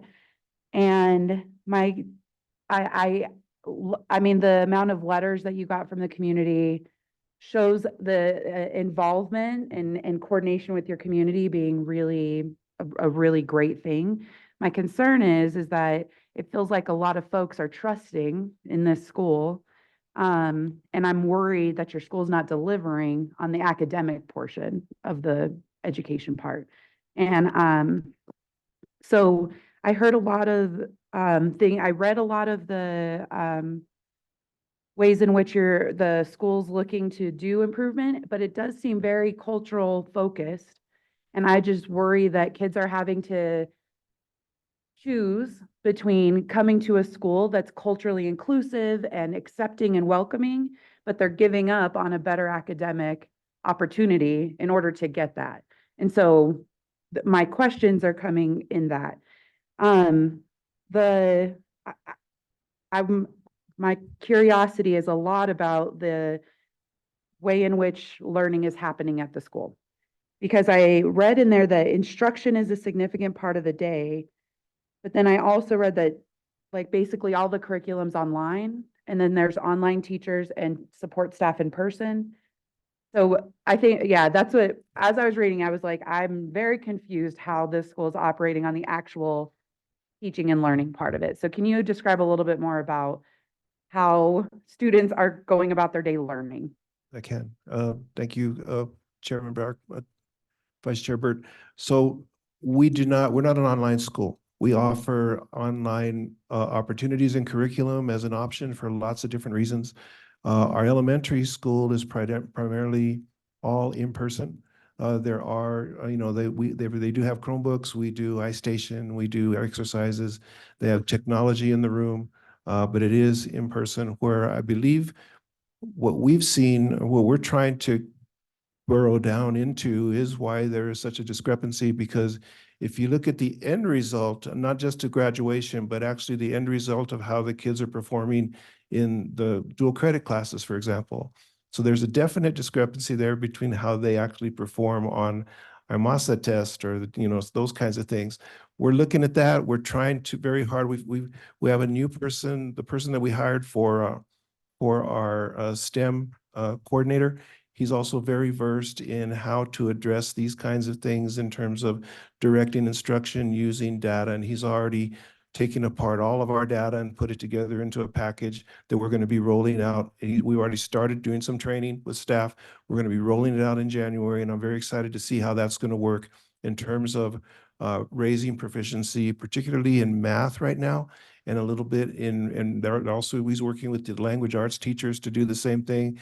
And what it entails is basically looking at where they are, what standards are going to be taught this week, and then how we're going to do that in 20-minute increments throughout the week with a weekly follow-up and a weekly data check with meetings. So it's going to be a much more systemic kind of way that how we do it.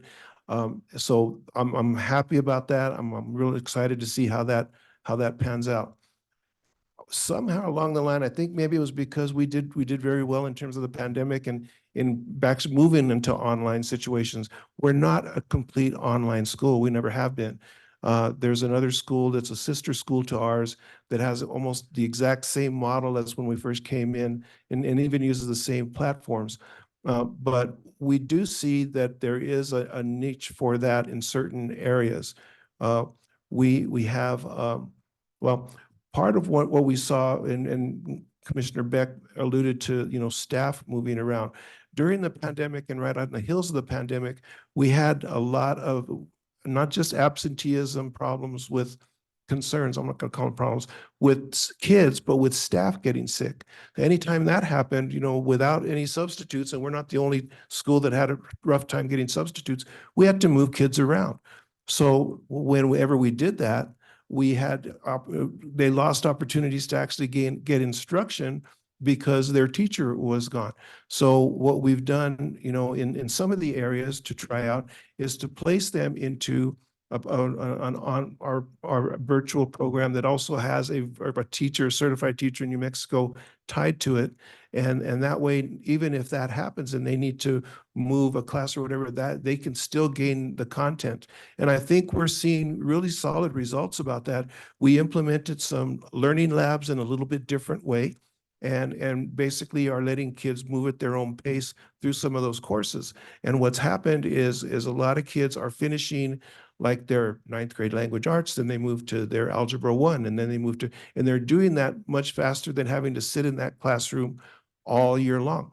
What the tell of the tape is going to be when we're doing our testing in the spring to see how effective that model is. And we're going to be watching that very closely. So in that respect, we do some online, but then they go to a CTE class or they go to another, a math class with a math teacher kind of thing. So it's a combination of both is how we're working it. All right. So just to help me, I'm such a hard, like, I'm not the kind of, like, people are like, oh, just imagine this. And I'm like, I'm never going to get it. So, like my brain just does not work that way. If I'm an eighth grader at your school, what does my day look like? And I only say eighth grade because I used to be eighth grade teacher. So I like pinpoint, I pick on them a lot. Eighth grade is I love middle school. I love them too. I love Many them. do, but I do. I know So- many. And middle school teachers are the best too, because they're obviously the best people because of what they do. Commissioner Bauer and Vice Chair Burt. An eighth grade day looks like they come in first thing in the morning and then they go into we have a block scheduling. So on A days, which is Monday, Wednesday, and Thursday, they will go to their first 4 class periods. On Tuesday, Wednesday, and Friday, they will go to class periods 5 through 8. All of those classes they'll have their 4 core classes with teachers. They do have, I believe it is their a typing course that is online right now, and they have currently a nutrition life skills class with an in-person teacher, and they have a career exploration class with myself. They also are starting to take some of the bilingual classes. One of the big things that we wanted to do with the career explorations in 8th grade is jumpstart them into a lot of the classes for prerequisites for their going through the pathways for CTE. So for an 8th grader, their course day looks just like a normal, where you go and see a teacher every single day. When that time gets a little bit where they are doing some more of the online classes is after they've got into the 9th grade classes and in some of these other classes. One of the advantages of doing this is that we're realizing kids are going to come to school for those electives, which they call electives, but really are those career and college readiness classes. So in doing the course day the way we have, we're able to say this student has identified that their interest is to be an engineer. Let's put them in these classes. And then by putting them and having some of these online classes available to them, they can elect to be into that online classes, and it guides them through their coursework in an individual standard versus saying you're a 9th grader, these are the classes. Oh, we'll see what electives fit into your blank spots. And so it's giving each student an individual learning way so that they can go through.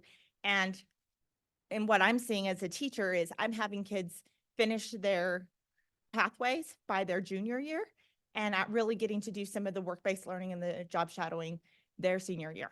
Okay, so I want to make sure I'm getting it right. So the core classes are teacher-led instruction, and then their electives, it gives them that like breadth of opportunity because they're available online. Yes, ma'am. There Okay. is a mixture of both.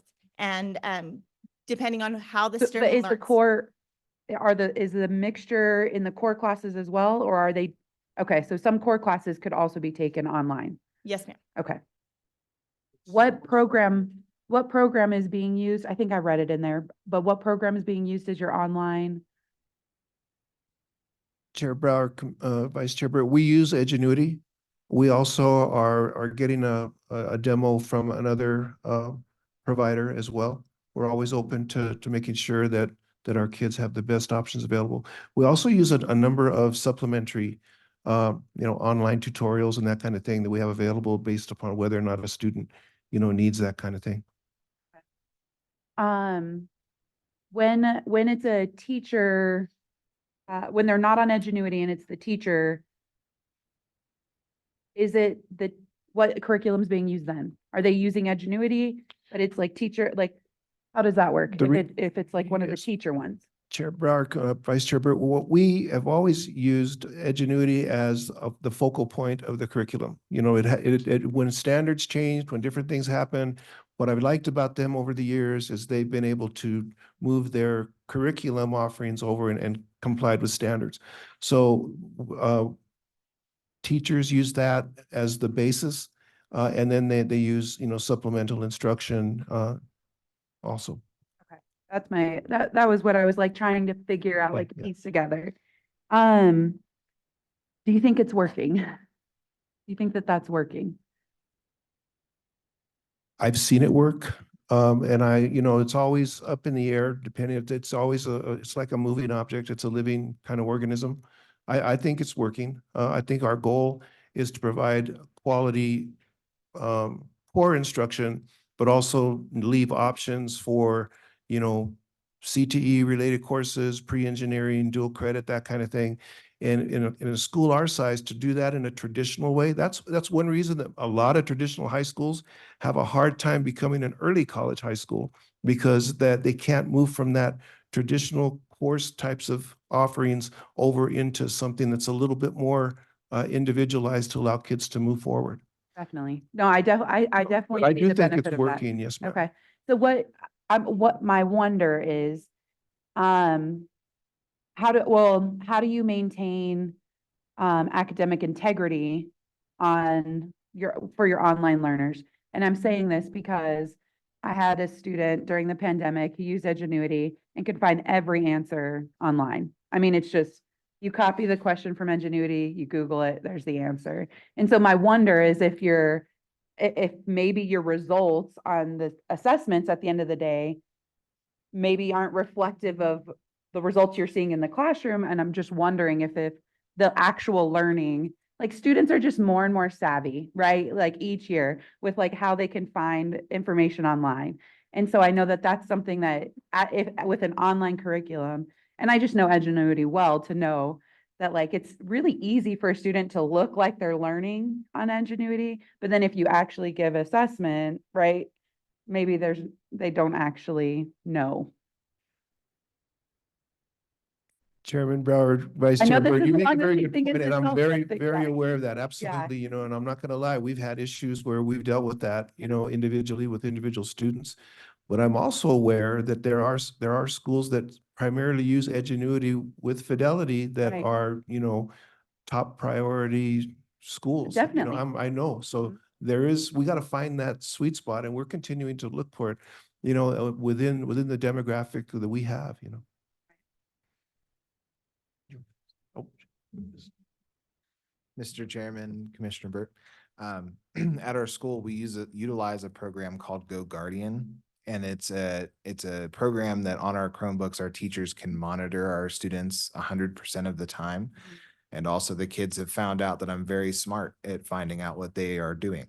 So I've had the ability as the IT director to limit what they can get to, limit what they see. And as we deal with those individuals, students that may have found those answers or use those, I have the ability to block their ability to get to that using the Chromebooks. Yeah. Now, them going on their own cell phones or Right, something like that's my that. next, I'm like. Right? I can't limit that, but Right. through our cell phone policy that we had talked about earlier, that has helped limit that as well. We also have the ability in our, with Edgenuity or with any of those other programs to say, oh, we found out that our student had an academic integrity violation.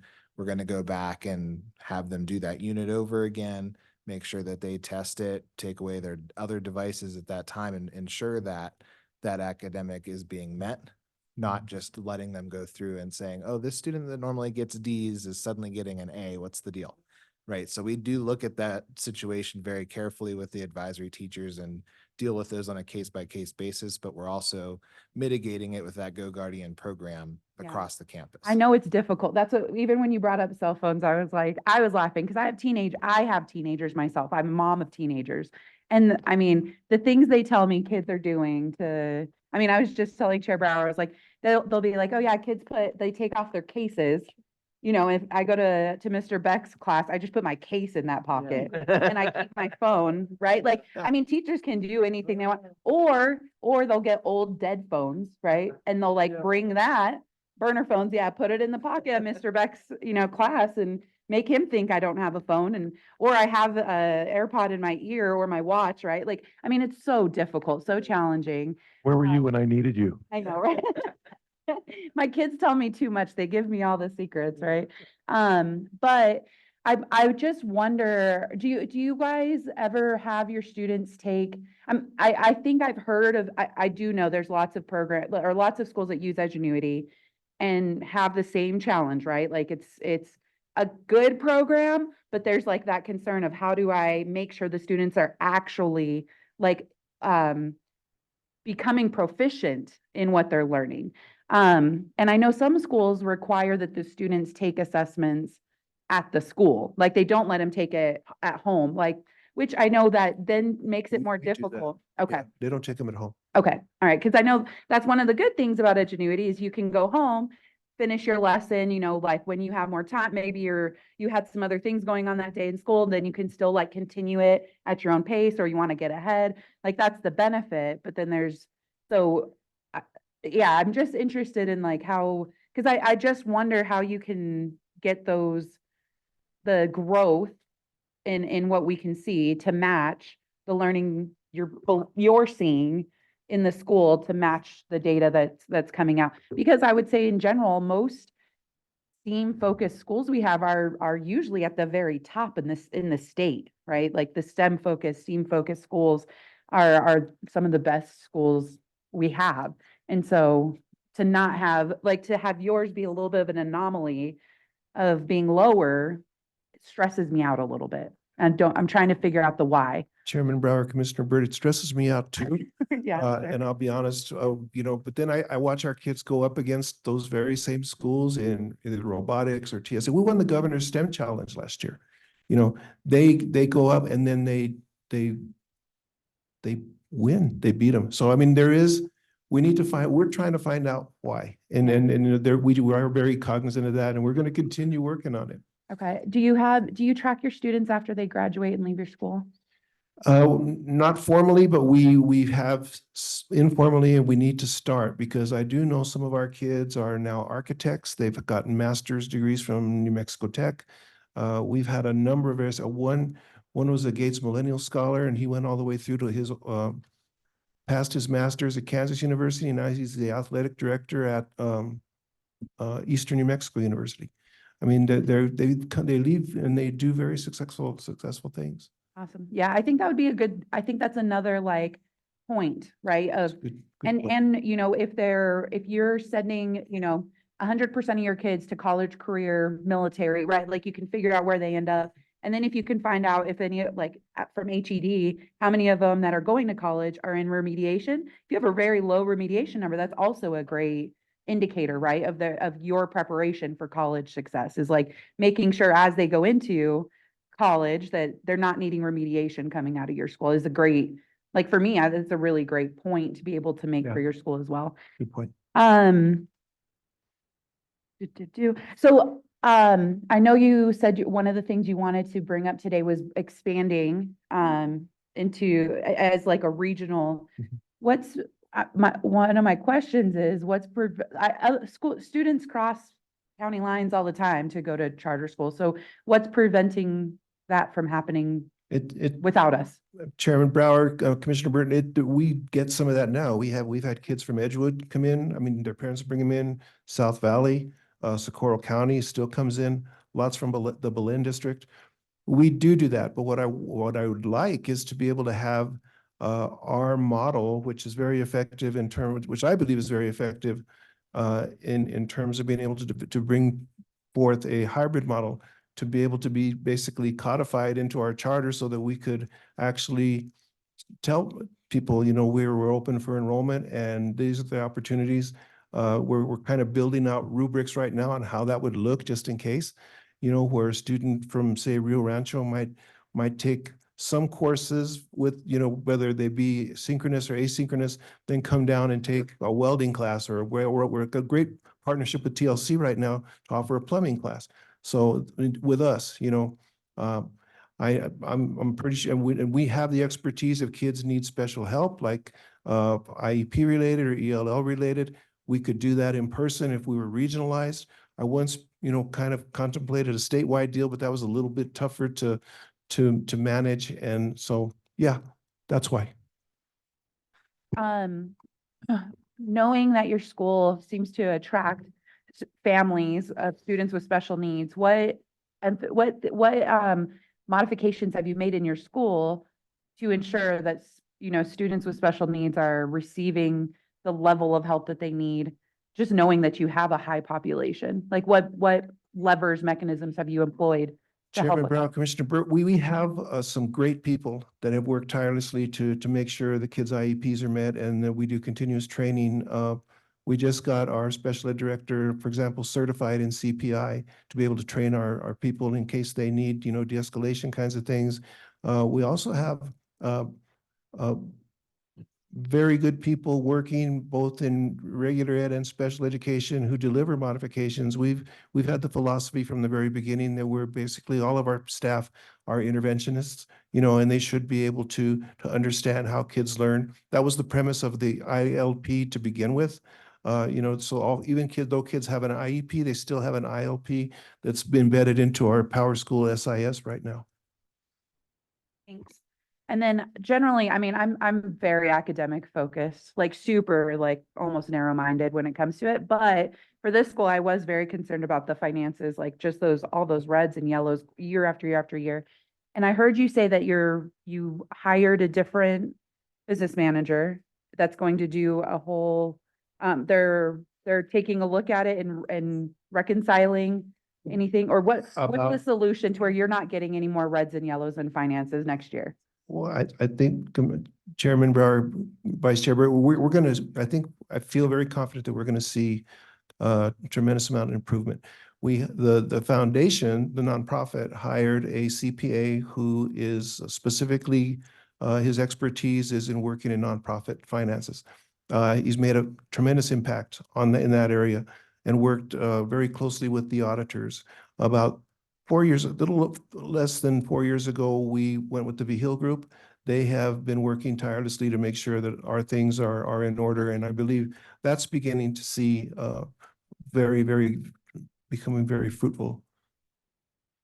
And then when one of the things that I noticed in the finances, and this is just, once again, my personal, like, because I love community schools so much and believe in them deeply, I noticed that one of the indicators in which you received, I think it was like a does not meet, it's because you received community school grant funding, but it went unused.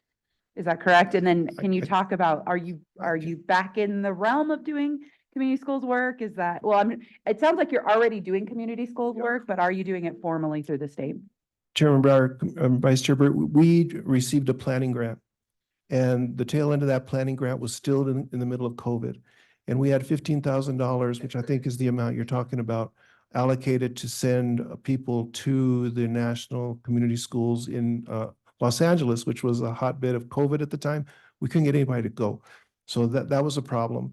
And we also, because of different things, people's lives impacted by COVID and other things, we did not submit a very good application for the entire grant. I have been in conversation with the community schools people this year to let them know that we are still interested in moving forward to become a community school, because you're right, we pretty much are already a community school. We do a lot of the things that community schools do as part of what we do. Yeah, I would definitely encourage that because it does seem like you're very involved in like with community partners. But I think the thing that the formal community schools process allows you to do is get the connections all in order and like just make sure the system makes sense of the supports that underneath the students to where they're coming into your school ready to learn. You can hold really high expectations for them academically because the community part of it is being worked on. And once again, as a former teacher, I think that was one of the most challenging things is if a student came up to talk to you about something in their life that had nothing to do with school, something that they were struggling with, something their family was struggling with. And as a teacher, I was like, what do I do? Like, what do I, like, that's when you can't sleep at night, right? And so having the place for your teachers to be able to be like, we have a community school coordinator that takes care of that. I know exactly where to go to. I know exactly how to get the support you need. Allows that, once again, I think that helps with teacher retention. Once again, I'm a big community schools fan, but it just helps allow teachers be super hyper focused on that academic portion and the needs of the students that come to your school be met outside of the classroom so that they could come in and be supported and academically thrive. So I'm gonna encourage you to pull on that again. Okay. All right, thank you. That was all my you. questions. Thank you, Vice Chair. Commissioner Creo, Commissioner Beck made for a quick question. So I'm going to give him the floor and then it's your turn. Yeah, I just had a real quick question. I'm looking at the online observations that they did, and it says the upper grades utilize the Imagine Learning online learning program for all of the school's core classes. And then below, students in the upper grades were observed in learning labs completing their Imagine Learning coursework, and in other classrooms engaging in hands-on STEAM and agricultural-based electives. So I'm confused about the online learning versus ingenuity, real quick. Chair Brower, Commissioner Beck, Imagine Learning bought Edgenuity. So it's the same platform. And we have moved to an in-person math type of environment because of the need to increase math proficiency. So that's changed since. Yes, yes, it has. Perfect, thank you. Commissioner Creo. Thank you. I'm Commissioner Carrillo and I represent the north, pretty much to the Colorado border here, going north, and Rio Arriba Taos. So, at the top of the page here, and I was going to ask this later, but it's super clear, Mr. Ogas, you're being a founder and leader of this school. And I'm just wondering, and I'm not trying to push you out, because Ms. Burt brought this up with another school earlier in the week, systems in place. So like, what succession planning have you done? Because clearly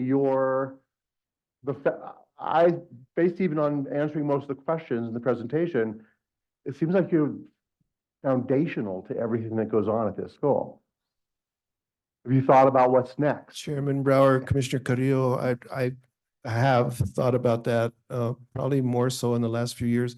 That's one of the reasons that I've surrounded myself with a lot of very, very intelligent young people, and they understand the program. For example, most currently, the main focus of what I'm doing at the school is working with Mr. Martinez and some of the other people to get the funding for the school, which leaves the day operations to the administration that we've put in place.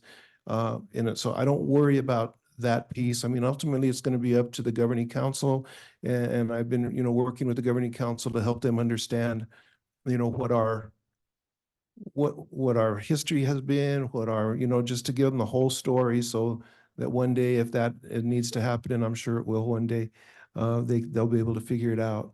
I haven't named a successor. I don't feel qualified. No, I don't to do expect you doing that. I'm asked that about twice a year, Well, actually. you're just, it's such an integral part of things. And that's really good because Yeah, when well, the funders ask for that all the time. They want to know what the plan is. well, when founders stay with schools, schools succeed. It's when they have turnover in their boards and founders, and it's like all of a sudden the inspiration and vision where are we going now? Sometimes it gets lost. So thank you. I was going to ask that last, but it was at the top of my page there. So I'm hyper academic focused, and to the point where when schools have different vision statements or mission statements, dealing with the arts or dance or mechanics or whatever it is, and focusing on SEL, that's all great. And we all want happy kids, but I'd rather have them read and write and do math. And my own personal philosophy is not just as charter authorizers, but when I was with Santa Fe Public Schools, I was on the board for 9 years. If with proficiency scores where they are, we're failing them, period. And honestly, I think it's excellent that you won the awards in robotics, but can these same kids write an essay? Can they, if they're gonna end up going into robotics, which could be very math intensive, can they do the work? So that's, and then it's always my biggest concern. And Vice Chair Burt brought up remedial. I would just encourage you to somehow track, either through UNM, CNM, or NMSU, the number of kids that have to do remedial. Because they do it still. When I was with the board, the community college up in Santa Fe, it's not up in Santa Fe. The community college, they give us a number, and it's like 82% of the kids coming out of Capitol and Santa Fe need remedial. And that's just that's a shot in the heart to kids, knowing, and we failed them, it's not their fault. And knowing that they have all this extra time, and most of them don't end up completing college if they start with remedial. So I'm looking at proficiencies. What I would say, they're not just bad, they're very bad when I look at 12% in math and 27 in English.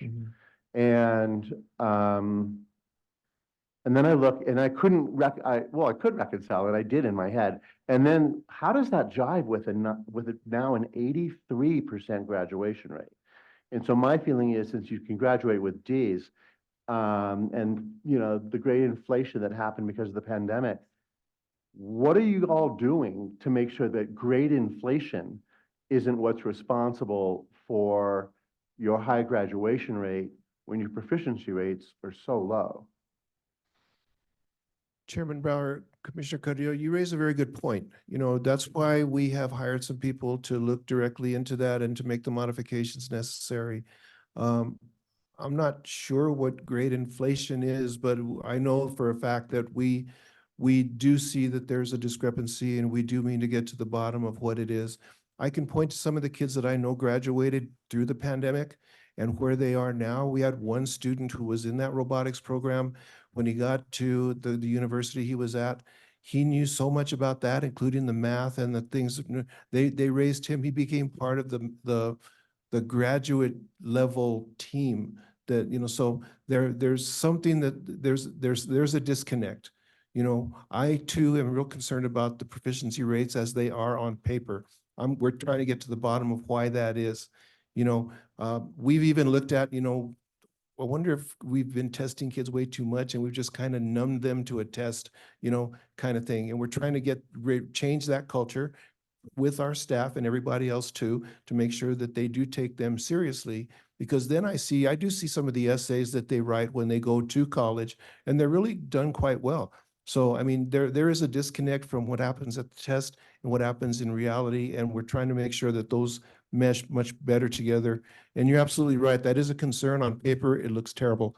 But I also know that what we're doing in terms of our product, it works because the kids are successful. We get a lot of kids that end up in tech and state and UNM, and they do quite well.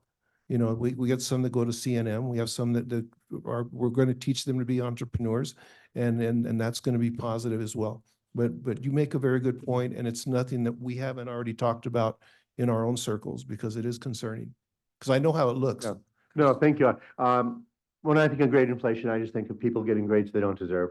Basically, you're upping someone's GPA, and they certainly don't deserve it based on performance. There was a high school in Santa Fe. It just troubles me. So my son went to Desert Academy for 2 years, And I remember having it was seventh and eighth, having a meeting with his advisor or something. It was a parent meeting. We talked about writing across the curriculum, and they said, well, we don't really do that here. And I said, and it's because I asked them, I said, this is really odd that my son has very little writing homework. And so it would be a suggestion, like even, because you're right, I agree, testing fatigue, enough already. But even just on a regular basis in a science class or whatever, just writing, asking kids to do an essay once a week. And you can tell it's like, they do the essay and you can go in your PLC and say, holy smokes, he understands the content, but he can't write his way out of a paper bag. And, and then you have, okay, this is where we need to do a focus. And with math, and boy, I've mentioned this ever since NMSA told me about that program. There was a grant that they applied for specifically for math instruction in New Hampshire. And you'd have to call them and ask, and I'm sure they'll tell you.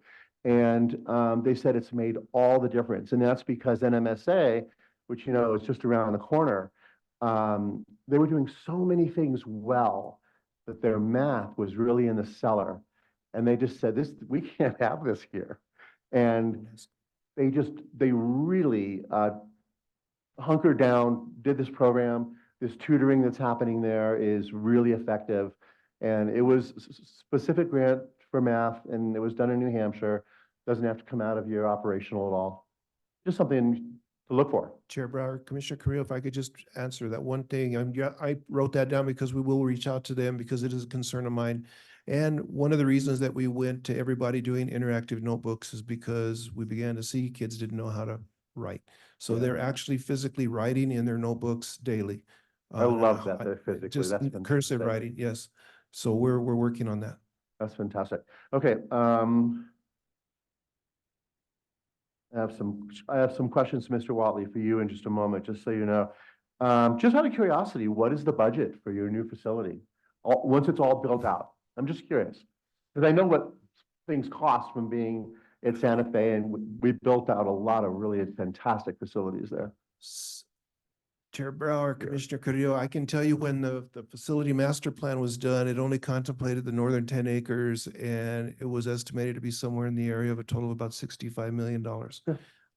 Since then, and the 20 acres, we're trying to rethink that and look at it. So it's going to be a little bit more than that, I'm sure. Exactly the number that we're going to be asking the PSFA for is kind of up in the air, depending on, we've had several discussions about that. But it's going to be north of that. Well, that makes sense for when you have, because high schools will typically cost around 50, 60 million, and you have everything else you're doing. Yes. So that doesn't floor me at all. Yeah. I would just encourage you, as somebody comes along and says, well, maybe you should cut this and maybe you should cut this so we can get this in budget. It's like, no, you have a chance. When we had we called it the Citizens Review Committee. And for years in Santa Fe, they just would, you'd have $150 million, right, in bond capacity. And they wanted to divvy it out fairly. But then what happened is they looked at facilities 10 years later and it's like, this looks like a prison, or we didn't do this, or we didn't do this. And so then we changed the focus on doing it once and doing it right and having everything we wanted. So I would just encourage you to Very, very well taken. hold that Great. line. Thank you. Yeah, absolutely. A note here says we count on charters. We say this all the time. The charters outperform schools all over the state. And so I want you to do that too. I got to tell you, I'm just super disappointed in that number there, but you'll have time to show us that you're capable of taking care of that. Do you offer night school or night classes? I ran out of time and I was rushing through it, but we did and do have a night school program, and it has been part of discussion over the last several years. Way back in 2010, Governor Richardson started a thing called Graduate New Mexico. It's everybody's business. And during that year, I actually worked here at PED, and I was one of the two people that kind of implemented that. When we founded SOTA and I went back to work at SOTA, we had a startup grant to begin a credit recovery night school. The premise of that Graduate New Mexico, It's Everybody's Business, was to bring back 10,000 dropouts from around the state. So we had a lot of adults come back. We even got featured on The BBC came down and filmed us. And Mrs. Ogas took us through some of the areas she was working intervention in, which was it was a riot, I'll tell you right now. And, but we did do that. We created a night school. We've been working that. We've graduated a number of adults through our night school, and we treat them just like our graduates. They walk the line with our kids, that kind of thing. During the most recent review, we were asked, well, how's it paid for? Well, right now it's kind of like on a shoestring. Mostly administrators and us will put together a program for people, but we are looking for grant funds to keep it outside of the SCG because the number of our night school students are older than 22 years old, and and it devastated us when they went to the 22 cap, us particularly, but that's okay. We still are working with it. We have a couple we're working with right now, and we're trying to get some outside money to help us with that. You just answered what Yes. was going to be my next question. So of concern, and it was already brought up by others, we're really going to be looking for a really vigorous audit remedy plan. Just the number, usually audits go down in the years, the number of audits. Yours went up, the number of findings, and that's unusual. So with the VHIL group and whoever else you're having kind of drill into that, I can say probably on behalf of everybody here, we're really going to be looking for progress there. I'm looking forward, to presenting our findings of the most recent audit in June. Okay, the person that you have working with the foundation, the CPA, does that come out of operational, or is the foundation paying for that? Foundation's paid for it. He Okay. is the foundation CPA. All right, this is good, this is good. Do you have a social worker? Yes. As separate from a guidance counselor? Yes. We've had two. We have another opening, but we have had two in the past. We do have a social worker that's outside of a guidance counselor, yes. And the attendance for success liaison is outside of that. Fantastic. Okay, so something very near and dear to my heart, civics. Where does that fit into your program? This country's in the shape it's in because the last 20 years we've cut out civics in schools.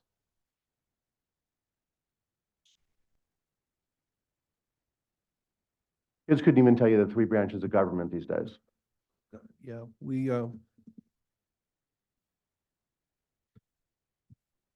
For our civics program, we're teaching all of the graduated requirement courses, the world history, the US history, the New Mexico history, all those are being met. We're in the process now of developing some programs for projects or portfolios in order to meet the demonstration of competency in civics that's coming up for this year's juniors, because they just edited those graduation requirements. So our students, and so many of them, do these programs where they have to know those things, that we know that they know it, but in terms of a formal, like, this is exactly what every kid does, it's a little bit different because of their individual learning plans, how they get there. Those courses are being taught, right? But we're developing that plan for how they show that in those demonstrations of competency here. And that's something that we're going to be incorporating in the next month or two. And we were just talking about this yesterday or 2 days ago, how we actually show those things. Okay, Yeah. so you had mentioned, the world history and all that stuff. And I know that nobody teaches geography anymore. I went to a school that actually taught geography. It's pretty incredible, because when you actually learn geography, you learn about why all the other stuff happens in the world. Who's got the water? Who's in a desert? Why are these wars fought? What landmass separates the two, and all that kind of stuff. But when I'm speaking of civics, I'm speaking of specifically how how government works. How we start really kind of sometimes at a school level, right? But then, locally, state, federal. That's what I'm speaking of, because that's where a disconnect is, I believe, in this country, in terms of if kids understood their democracy much more, they'd value it much more. So, I mean. So our seniors do take the economics and government course. So they do have that course, right? A primary example of how our students get involved more in learning about government, and this is something that we're looking at getting reincorporated this spring, is the actual student government on campus through student council and things like that, where they actually learn this is how a legislative body works, and we're actually going to practice it because you're sitting as a board or a legislative body and you're discussing and you're doing those things and talking about it. Those are one of the programs that myself and probably Miss Watling and the other administrators will be helping do at campus this year, as well as our social studies teachers getting out and making sure that those things are being taught. And that's why we're coming up with those demonstration of competency plans right now to make sure that those things are being taught, to your point. Great. Thank you. Yeah. For athletics, do you have an athletics program, or do you, I mean, I know Los Lunas, because we played them so many times. That guy Jaden, I don't know his last name, the basketball player who's going to get, D1 offers everywhere.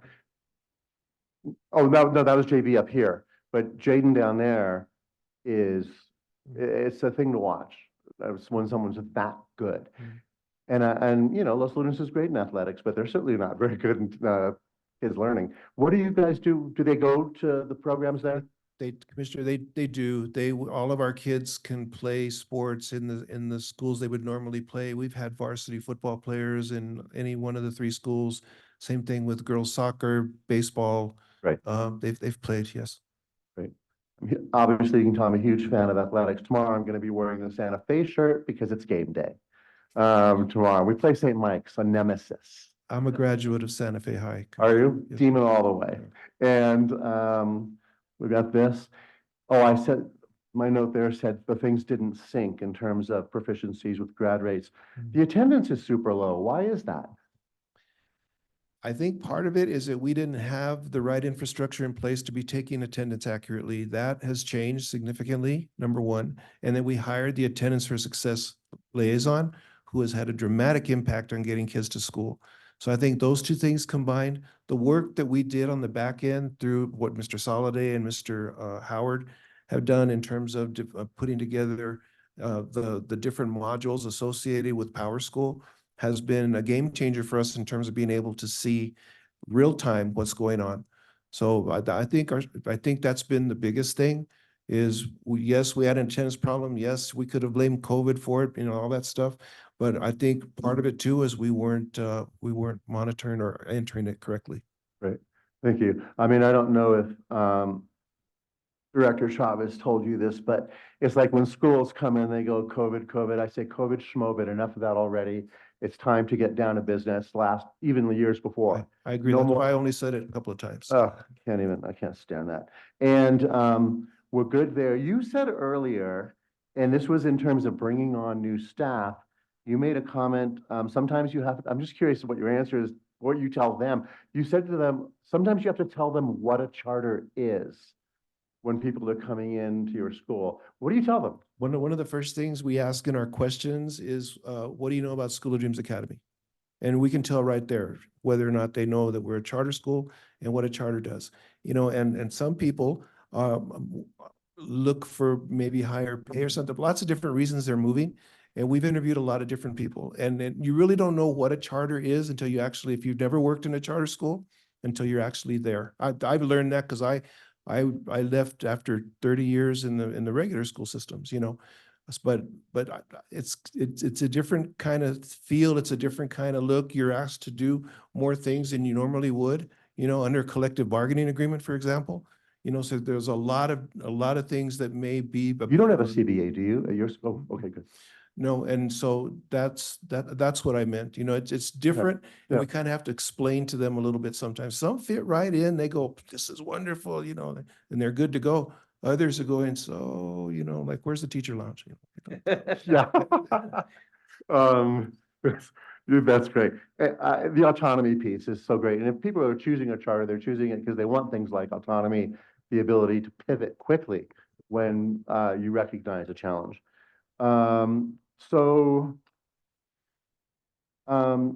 David, Mr. Watley. Okay. And you can just grab one of the mics there. You don't have to come to the desk. So, and you're the board chair, is that correct? Yes. What do you do in your board meetings? What procedure do you have to regularly oversee academics at your school? Mr. Wiley, can you go ahead and start with spelling your name as well, please? Yes, sir. David Watling, Davidwatling. Thank you, Chair Brower and Commissioner Carrillo. So what we do, we always have a superintendent's report at all our meetings, and that's what Mr. Ogas will go over. We don't specifically go into academics like you're asking, but that is something that we can definitely add to it. But he goes over all the good things and bad things that we've had happen prior to the previous meeting. Okay, I'm not, you know, I just think it's a great idea, but the great thing is you're autonomous, you can do whatever you want. We just want to see some results.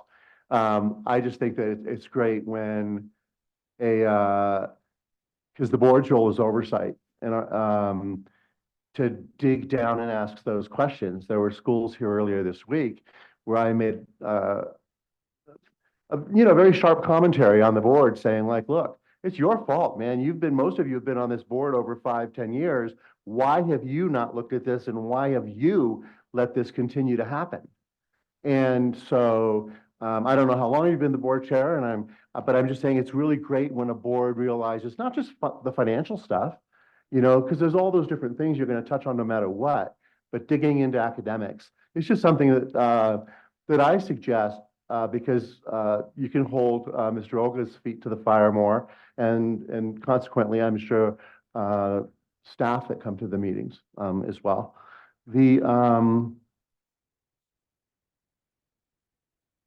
That's all I got.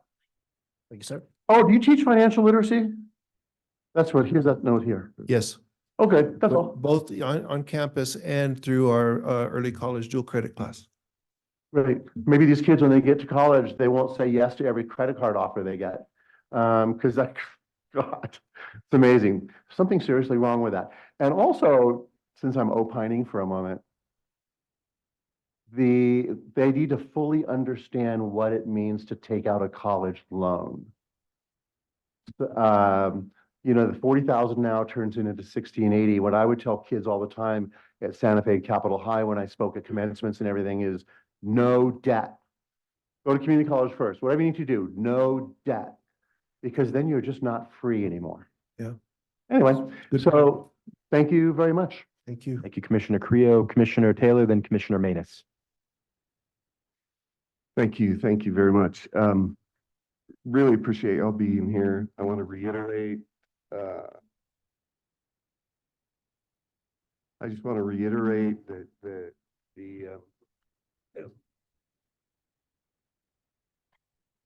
I want to reiterate the presentation that you made was very direct and addressed concerns, and I really appreciate that. I appreciate your efforts in making that happen.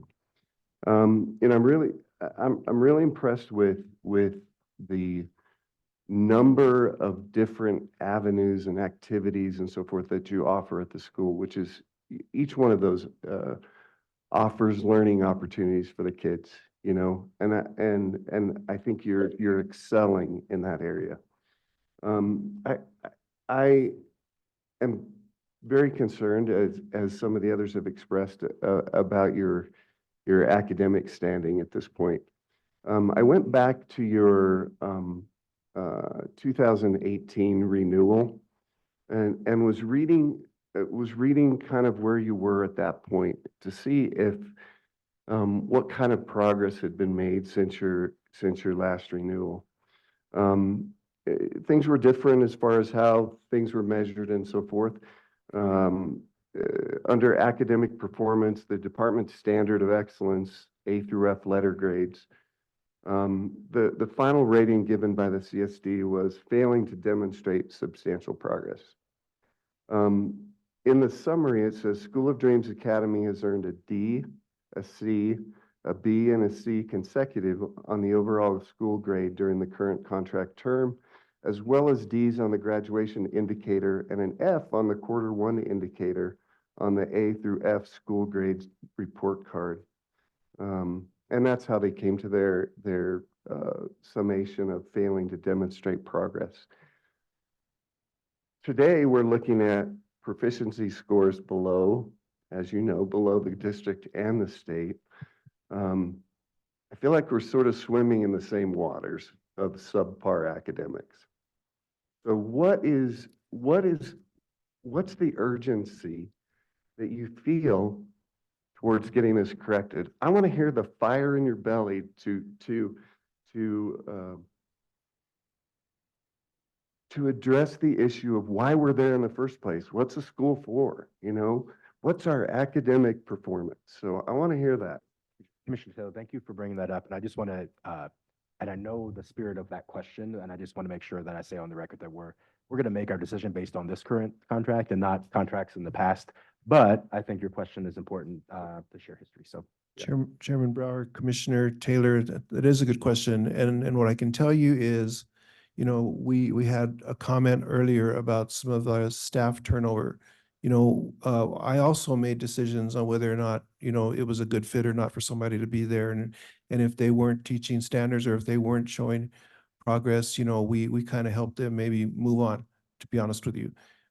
I'm very concerned that those numbers do not indicate what our school is, because being there all these years, I know what the school does. So bringing on people like our new STEM coordinator, who's very proficient in bringing those kinds of rubrics and processes to increase academic proficiency is one thing that we were looking for, to find someone who understood that, and to bring the awareness back to the staff and the urgency back to the staff that it needs to happen.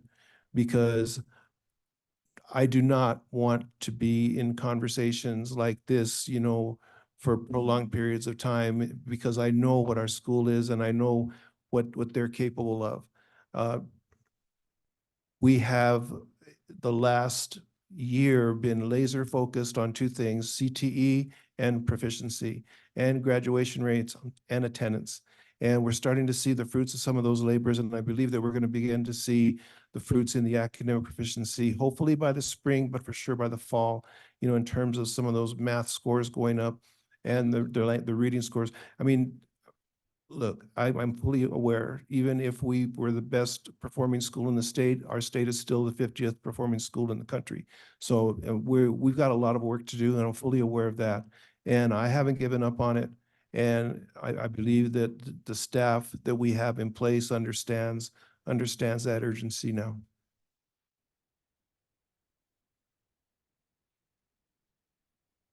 Okay, thank you. Thank you for that. Yeah, I guess that's, I mean, I guess that's it.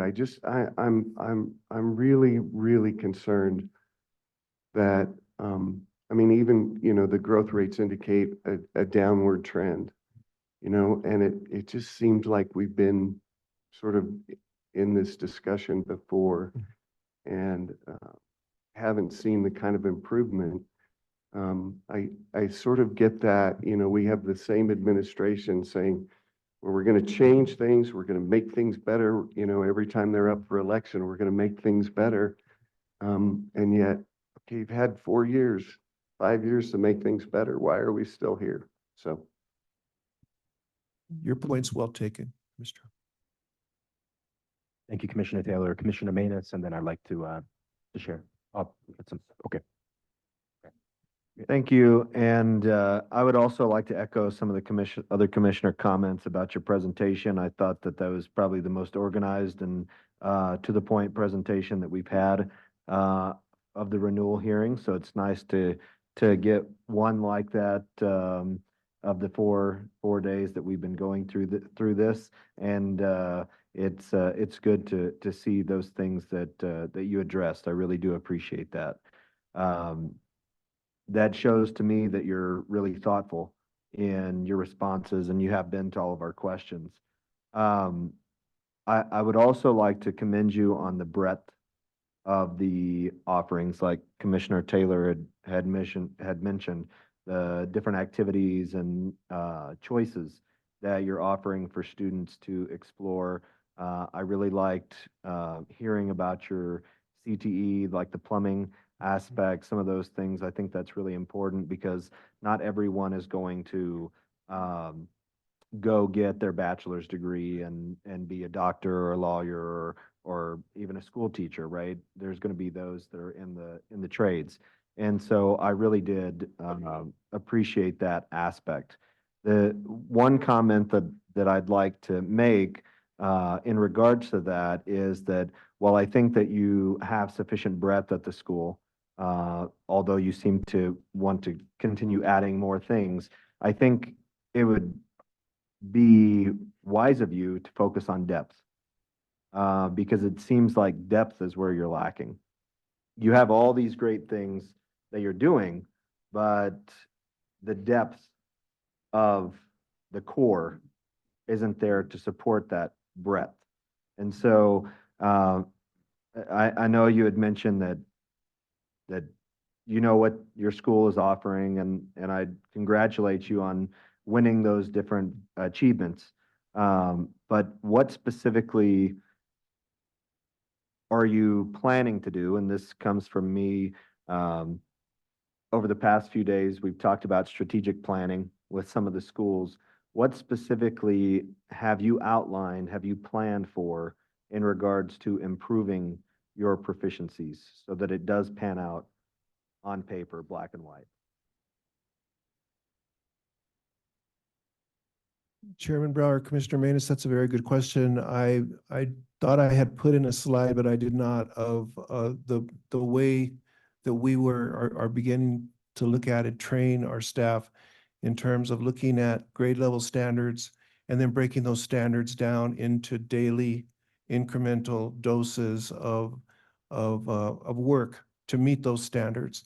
So that's something that we're going to be implementing now in the spring, in January. We're going to do comprehensive training of staff on the 2nd when we come back on just that. We have the rubrics for math and for language arts that we've developed, and we're looking at all the standards necessary within the grade levels. And we have the lessons. We're actually going to be providing the teachers with the actual lessons that meet those standards that will then be evaluated weekly with team meetings weekly to see how they're doing and how did we do as a group. Can we move on? Do we need to redo that standard and then catch up, kind of thing? And that's something we've never done before. We've never been quite that purposeful, and I believe that's going to make a difference because I know our people, and I think that that's going to, having that focus and having that structure is like you said, the depth is what we're lacking, and that's in a way what we're trying to bring to that. And we have developed that out. I have a teacher who's working on the math standards, and the language arts people are doing the exact same thing with his guidance because he's done this before in other schools in the language arts areas. And we think that the math standards will translate over into the science area as well. That's why we're focusing mainly on math. Plus, it was our lowest score. And I appreciate that because I really wanted to hear something actionable that you're doing. So I do commend you on taking action rather than intending to do something, because I think a lot of times we hear intentions versus actions. And so I really do appreciate the action component.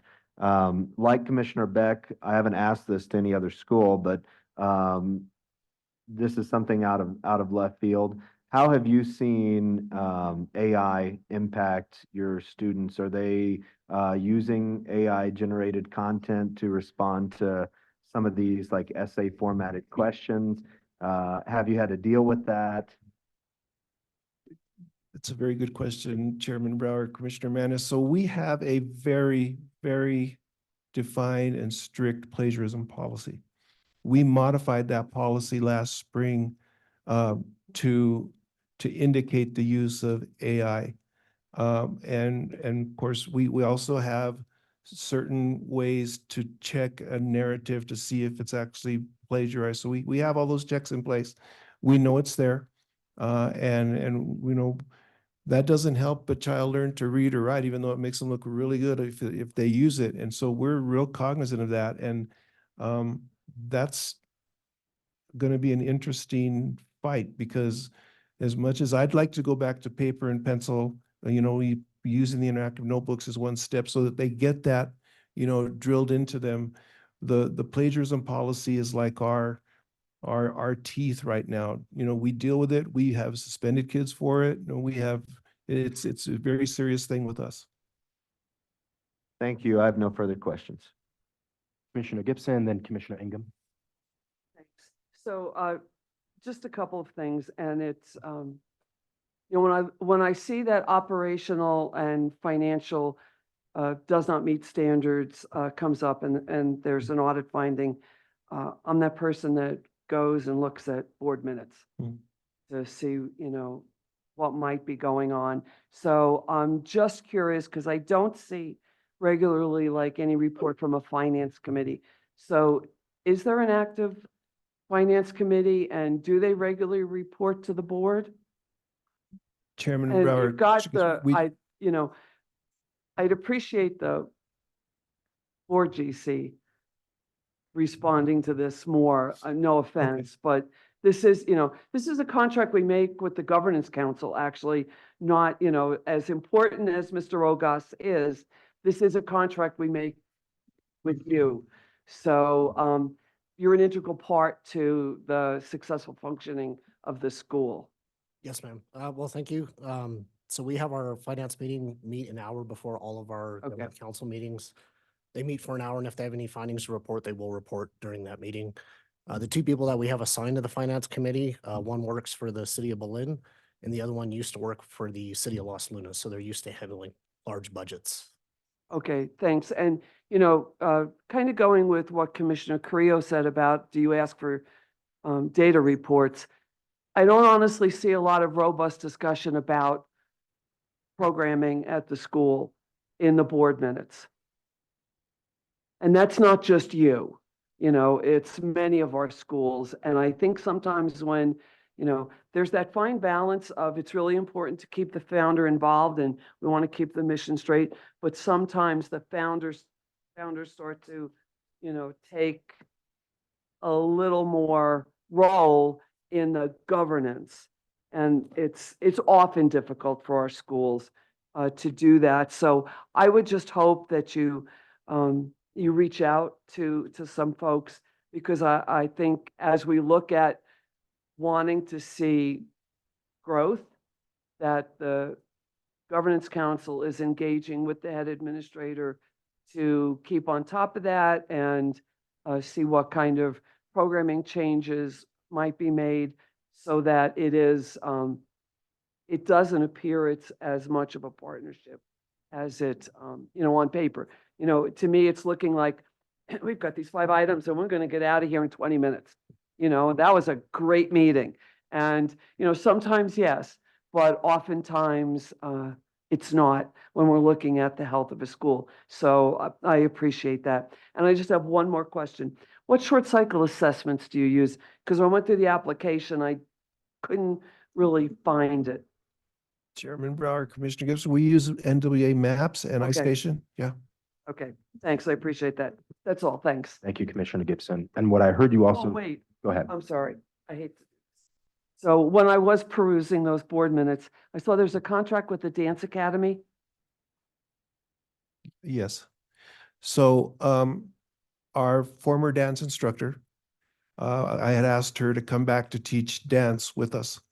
And so she, agreed to do so and then asked if she might be able to enter into a contract with us to maybe move her dance academy to one of our portables in the evening after okay. hours. Yes. So they do, so they pay you for the Yes, use of the for facility? some- yeah. Okay, Right. And thanks. we got the fair Thanks. market value price. Yeah, and that kind of okay, stuff. thanks.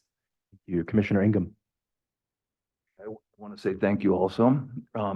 I was trying to remember the name of the program when I went to visit your school, when you invited me for that, inaugural thing for the program for CTE that was, The Innovation Zone. Innovation Yes, sir. Zone, right? And I was very impressed with that and also wanted to, I don't think you had much time to elaborate on that, but it seemed like they have a whole lot of community and industry partners that they're working with.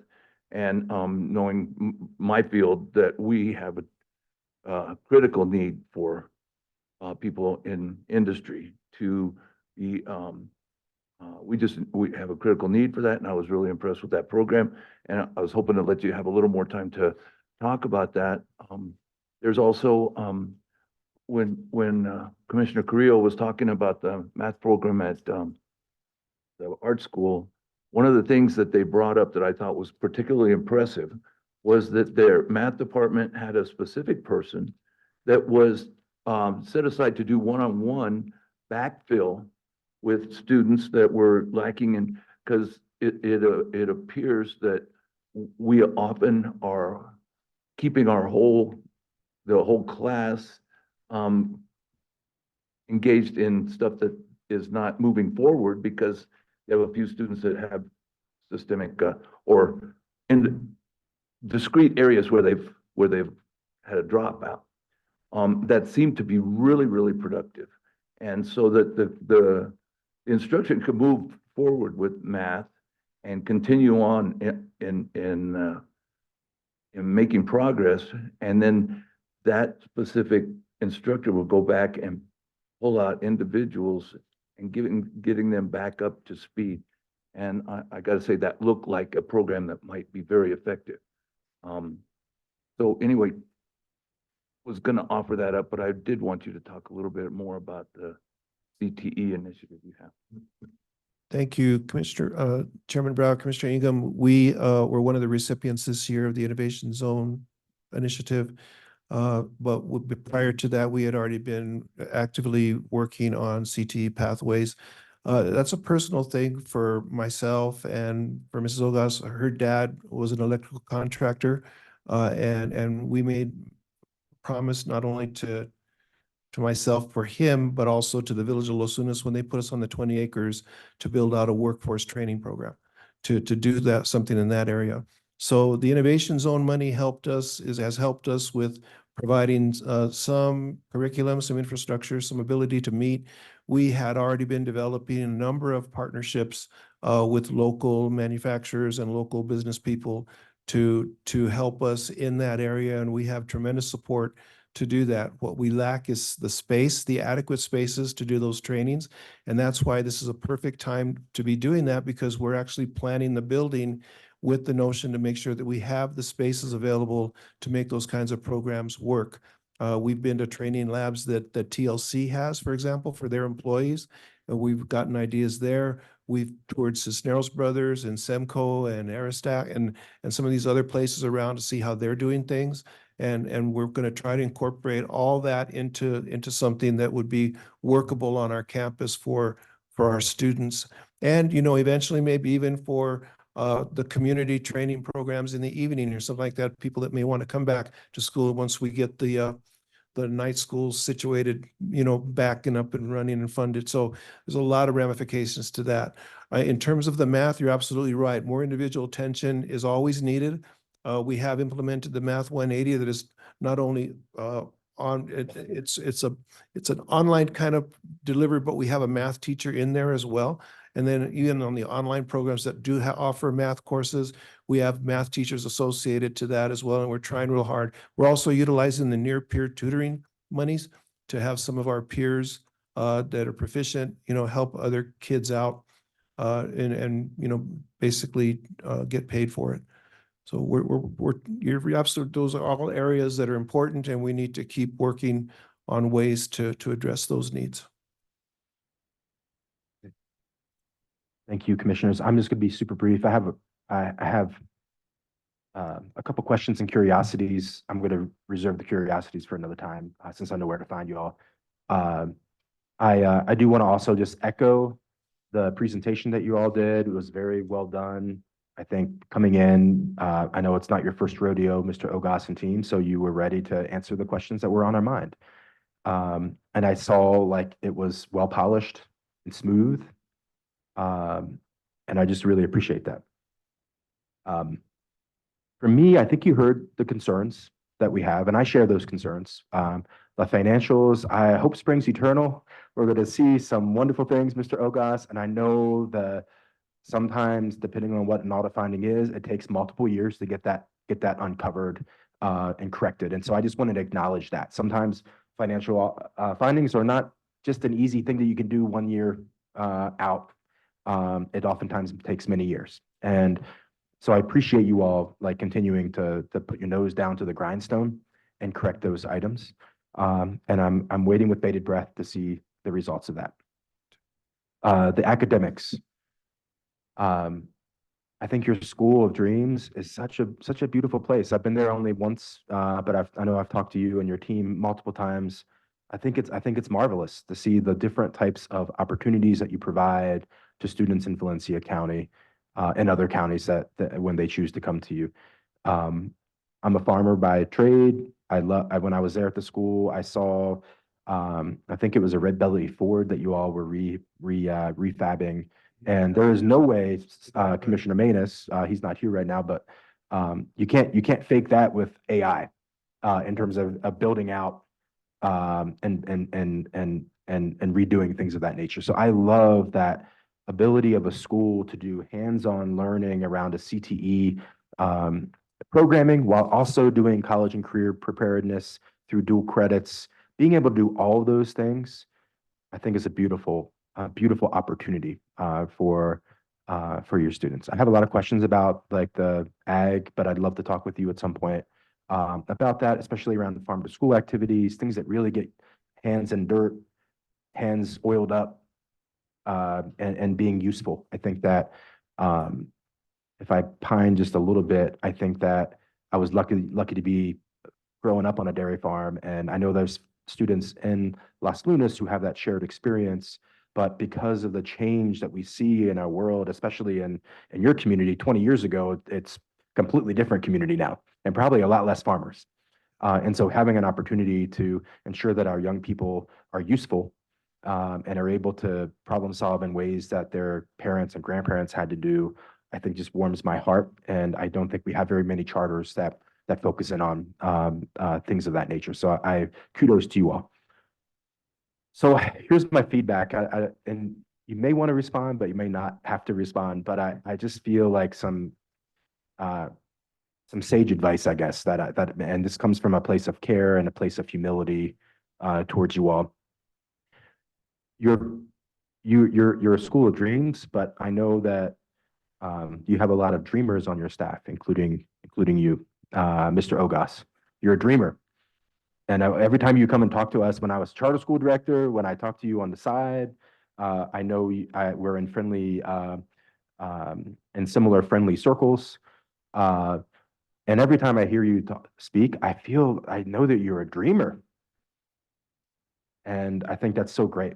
And when you talk to us here, you're dreaming. And I feel good and I feel confident.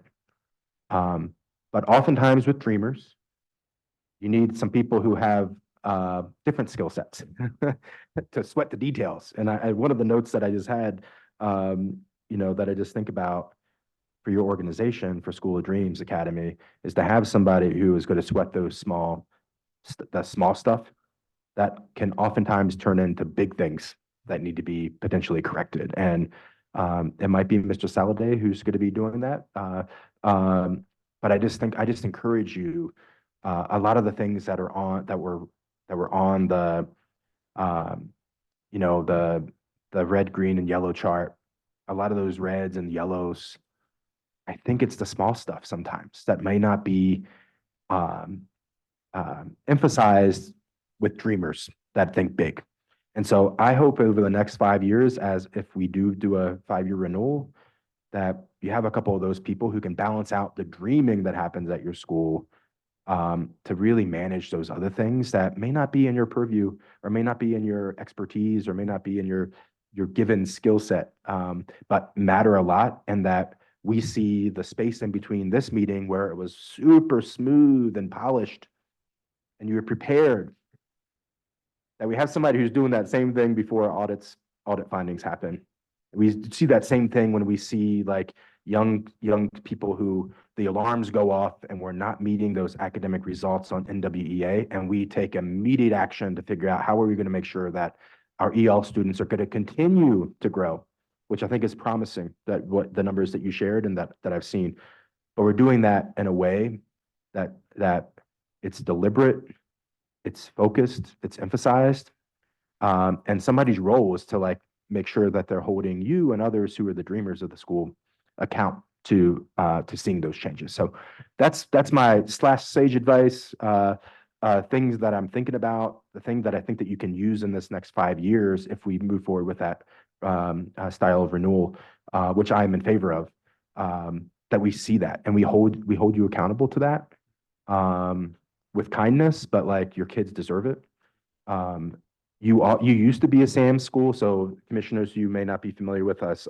Some other schools were SAM schools. I know that the PED has regrettably has not created a model for that. I can't remember why you were a SAM school though, and I wanted to give you an opportunity to just share why that was.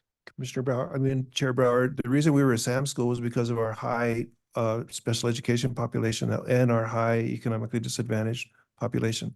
So those are the main reasons. And just for the record, those kids came to us already identified with IEPs, albeit 90% of those IEPs were outdated and the evaluations were outdated.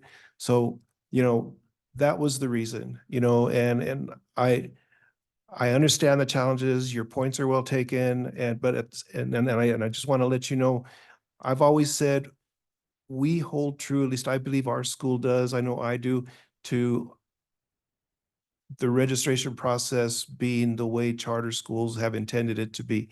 Not asking till they're offered enrollment is a big deal to me, you know. And that way no one can say we're picking and choosing because we don't pick and choose. You know what I'm saying? So that philosophy has resulted in higher percentages of different populations than some schools have. That's not an excuse. I'm a special ed person since 1979, you know, so I understand what needs to happen. I also understand the realities of that too. I lived through it when we were doing No Child Left Behind, you know, and I was directing special ed programs in local school districts, you know, so I've seen all of that happen, but that's why. And I argued extensively to really come to some kind of final designation on what a SAM school meant and what that meant for, you know, renewals and all those kinds of things. And I've just come to the reality that we just need to live with it and move forward, you know, because I don't think anyone's ever, at least in my career, is going to figure out what to do as a SAM school designation. Some of my colleagues also have SAM schools, and we've all just kind of said, well, we'll deal with it. Thank you. I just wanted to make sure that was, No, that you thank you for shared, you bringing that clarified up. that. And I think you mentioned this. I just really appreciate, you know, when you shared that you had, you know, all you're a CEP school, 100% of your students receive free and reduced lunch. Some of our other schools are far away from that. And I feel like that's something that I deeply appreciate. I think that is I think that's a great thing that you're doing. You're higher in special education. And these are also not excuses about not No, I meeting the agree. needs. And I know, and you just said that, and I just wanted to acknowledge that, like with that opportunity comes the responsibility to make sure that our young people who are furthest away from opportunity receive the very best, and they receive an innovative and unique educational experience that you all are providing. And now we just need to hunker down and make sure that's leading into the academic I agree. results. And I know you're confident in that. And I just think about how in 5 years from now, I want to see the story. I want to see the story different. Me too. We haven't given up. I personally haven't given up, so we're working on it. Great, thank you. That's all I have. And if it's okay, Commissioner Carrillo or Commissioner Ingham, okay, go ahead. My Columbo moment. Remember Columbo at the very end? I do. Just before he's going out the door, he says, "Oh, yeah." Okay, so a couple of things. One, it looks like I went to your website and I was really glad that there were things I couldn't get into unless I was admitted, unless my child was admitted. And it looks like you're really conforming to the lottery process that we intended everybody to conform to, that some schools don't. And thanks for that.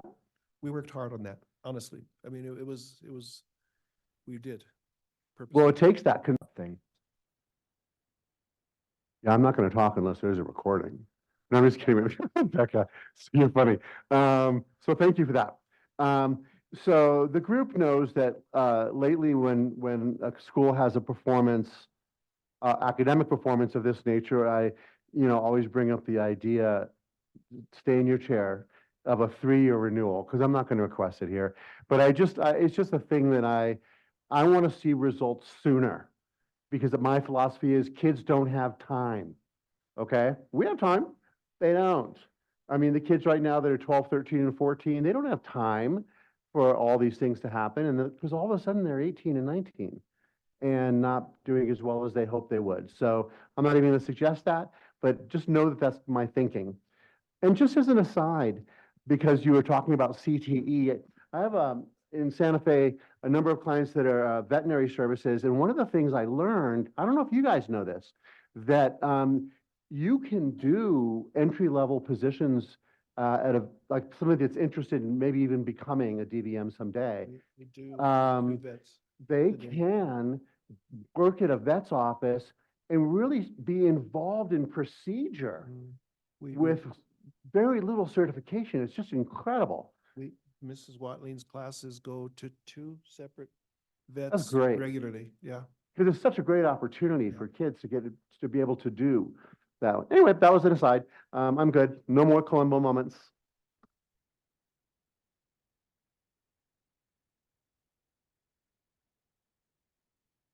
Commissioner Creel, I apologize. Did you finish up? Yeah, no more Columbo. I'm done. Thank you. I appreciate it. Commissioner Ingham, I would like to make the proposal. just make sure you speak into that microphone as well as you can. The motion. Okay. And I'm very pleased to do this. We would move that the Public Education Commission approve the application for School of Dreams Academy for a 5-year term, 2024 through 2029, with the following conditions. That the school improve individual student academic growth, beginning with specific immediate action to correct student academic growth that is presently below state standards, and report data from the school's assessments back to PEC by the June PEC meeting each year. 2, that the schools show appropriate safeguards and use of state dollars. B, enter into a memorandum of understanding with its foundation to allow for full disclosure of the state funds into the foundation, private funds provided for state matching dollars, and expenditures of those funds. And C, the information is provided to the PEC as part of the annual report. 3, that the school's record of performance demonstrates A, continuous student academic growth, B, student graduation rate growth beginning with specific immediate action to increase student graduation rates that are presently below the state standards. C, that the needs of special education students are being adequately addressed through the successful completion of the Public Education Department's Special Education Corrective Action Plan in accordance with PED requirements and timelines. And then D, shows conformity with generally accepted standards of fiscal management, beginning with specific immediate action to correct this unsatisfactory performance related to fiscal management, which must include fewer audit findings that are not repeated and adequate internal control policies and procedures. The specific immediate actions needed on items 3A through D above will be outlined in the school's negotiated performance framework. The first annual report will confirm completion of each item, or if the concern is not corrected, will identify the uncorrected, unsatisfactory performance on each item that will be subject to further PEC action. Second. We have a second. Now we're in discussion of the motion specifically. Commissioner Creel. Under 3B, I believe there needs to be a correction because the language that was read was student graduation rate growth beginning with specific immediate action to increase student graduation rates. I would put a period there, or actually I would do a semicolon, because it says that are presently below state standards, but they're not presently below state standards. So I would just put the semicolon after the word graduation rates. Would the motion maker say, cool idea? Friendly amendment. You'd be okay with that friendly amendment? Is that an amendment really? Because it's just, adding a colon. I think grammatically, I think that would be, but, of course. Great. Any other discussion points? Yeah. So, of course, not breaking the rules of the OMA and rolling quorum and stuff like that.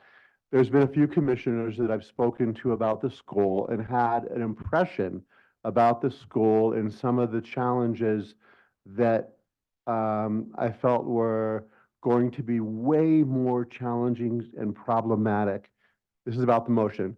Than until I learned more. And so I'm happy to support the motion because I was really, I was thinking that this was going to be super difficult, the motion for this school and what was going to happen. And I'm pleasantly wrong. So really happy with everything I've learned. Thank you, Commissioner Creel.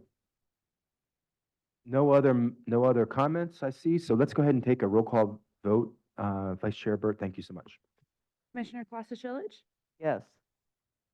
Commissioner Creel, Commissioner Taylor, Yes. Chair Brower, Yes. Commissioner Gibson, Yes. Commissioner Beck, Yes. Commissioner Ingham, Yes. Commissioner Manus, Yes. and Vice Chair Burt. Yes, that passes unanimously 9-0. Congratulations. Oh, Mr. Ogus, did you have a question for us? The only thing that I wanted to mention was the end of year assessment data isn't readily available to schools in June. So I don't know if, what we'll just have to work through it. Okay. I think the intention is it would be your internal short cycle assessment that you have control of. Yeah. Thank you so much. Congratulations. Safe travels home. We look forward to working with you. Aviation Academy, we're going to take a 10-minute break. So we'll start at 11:10. If you don't mind, you can come on up. And if you have any multimedia presentations,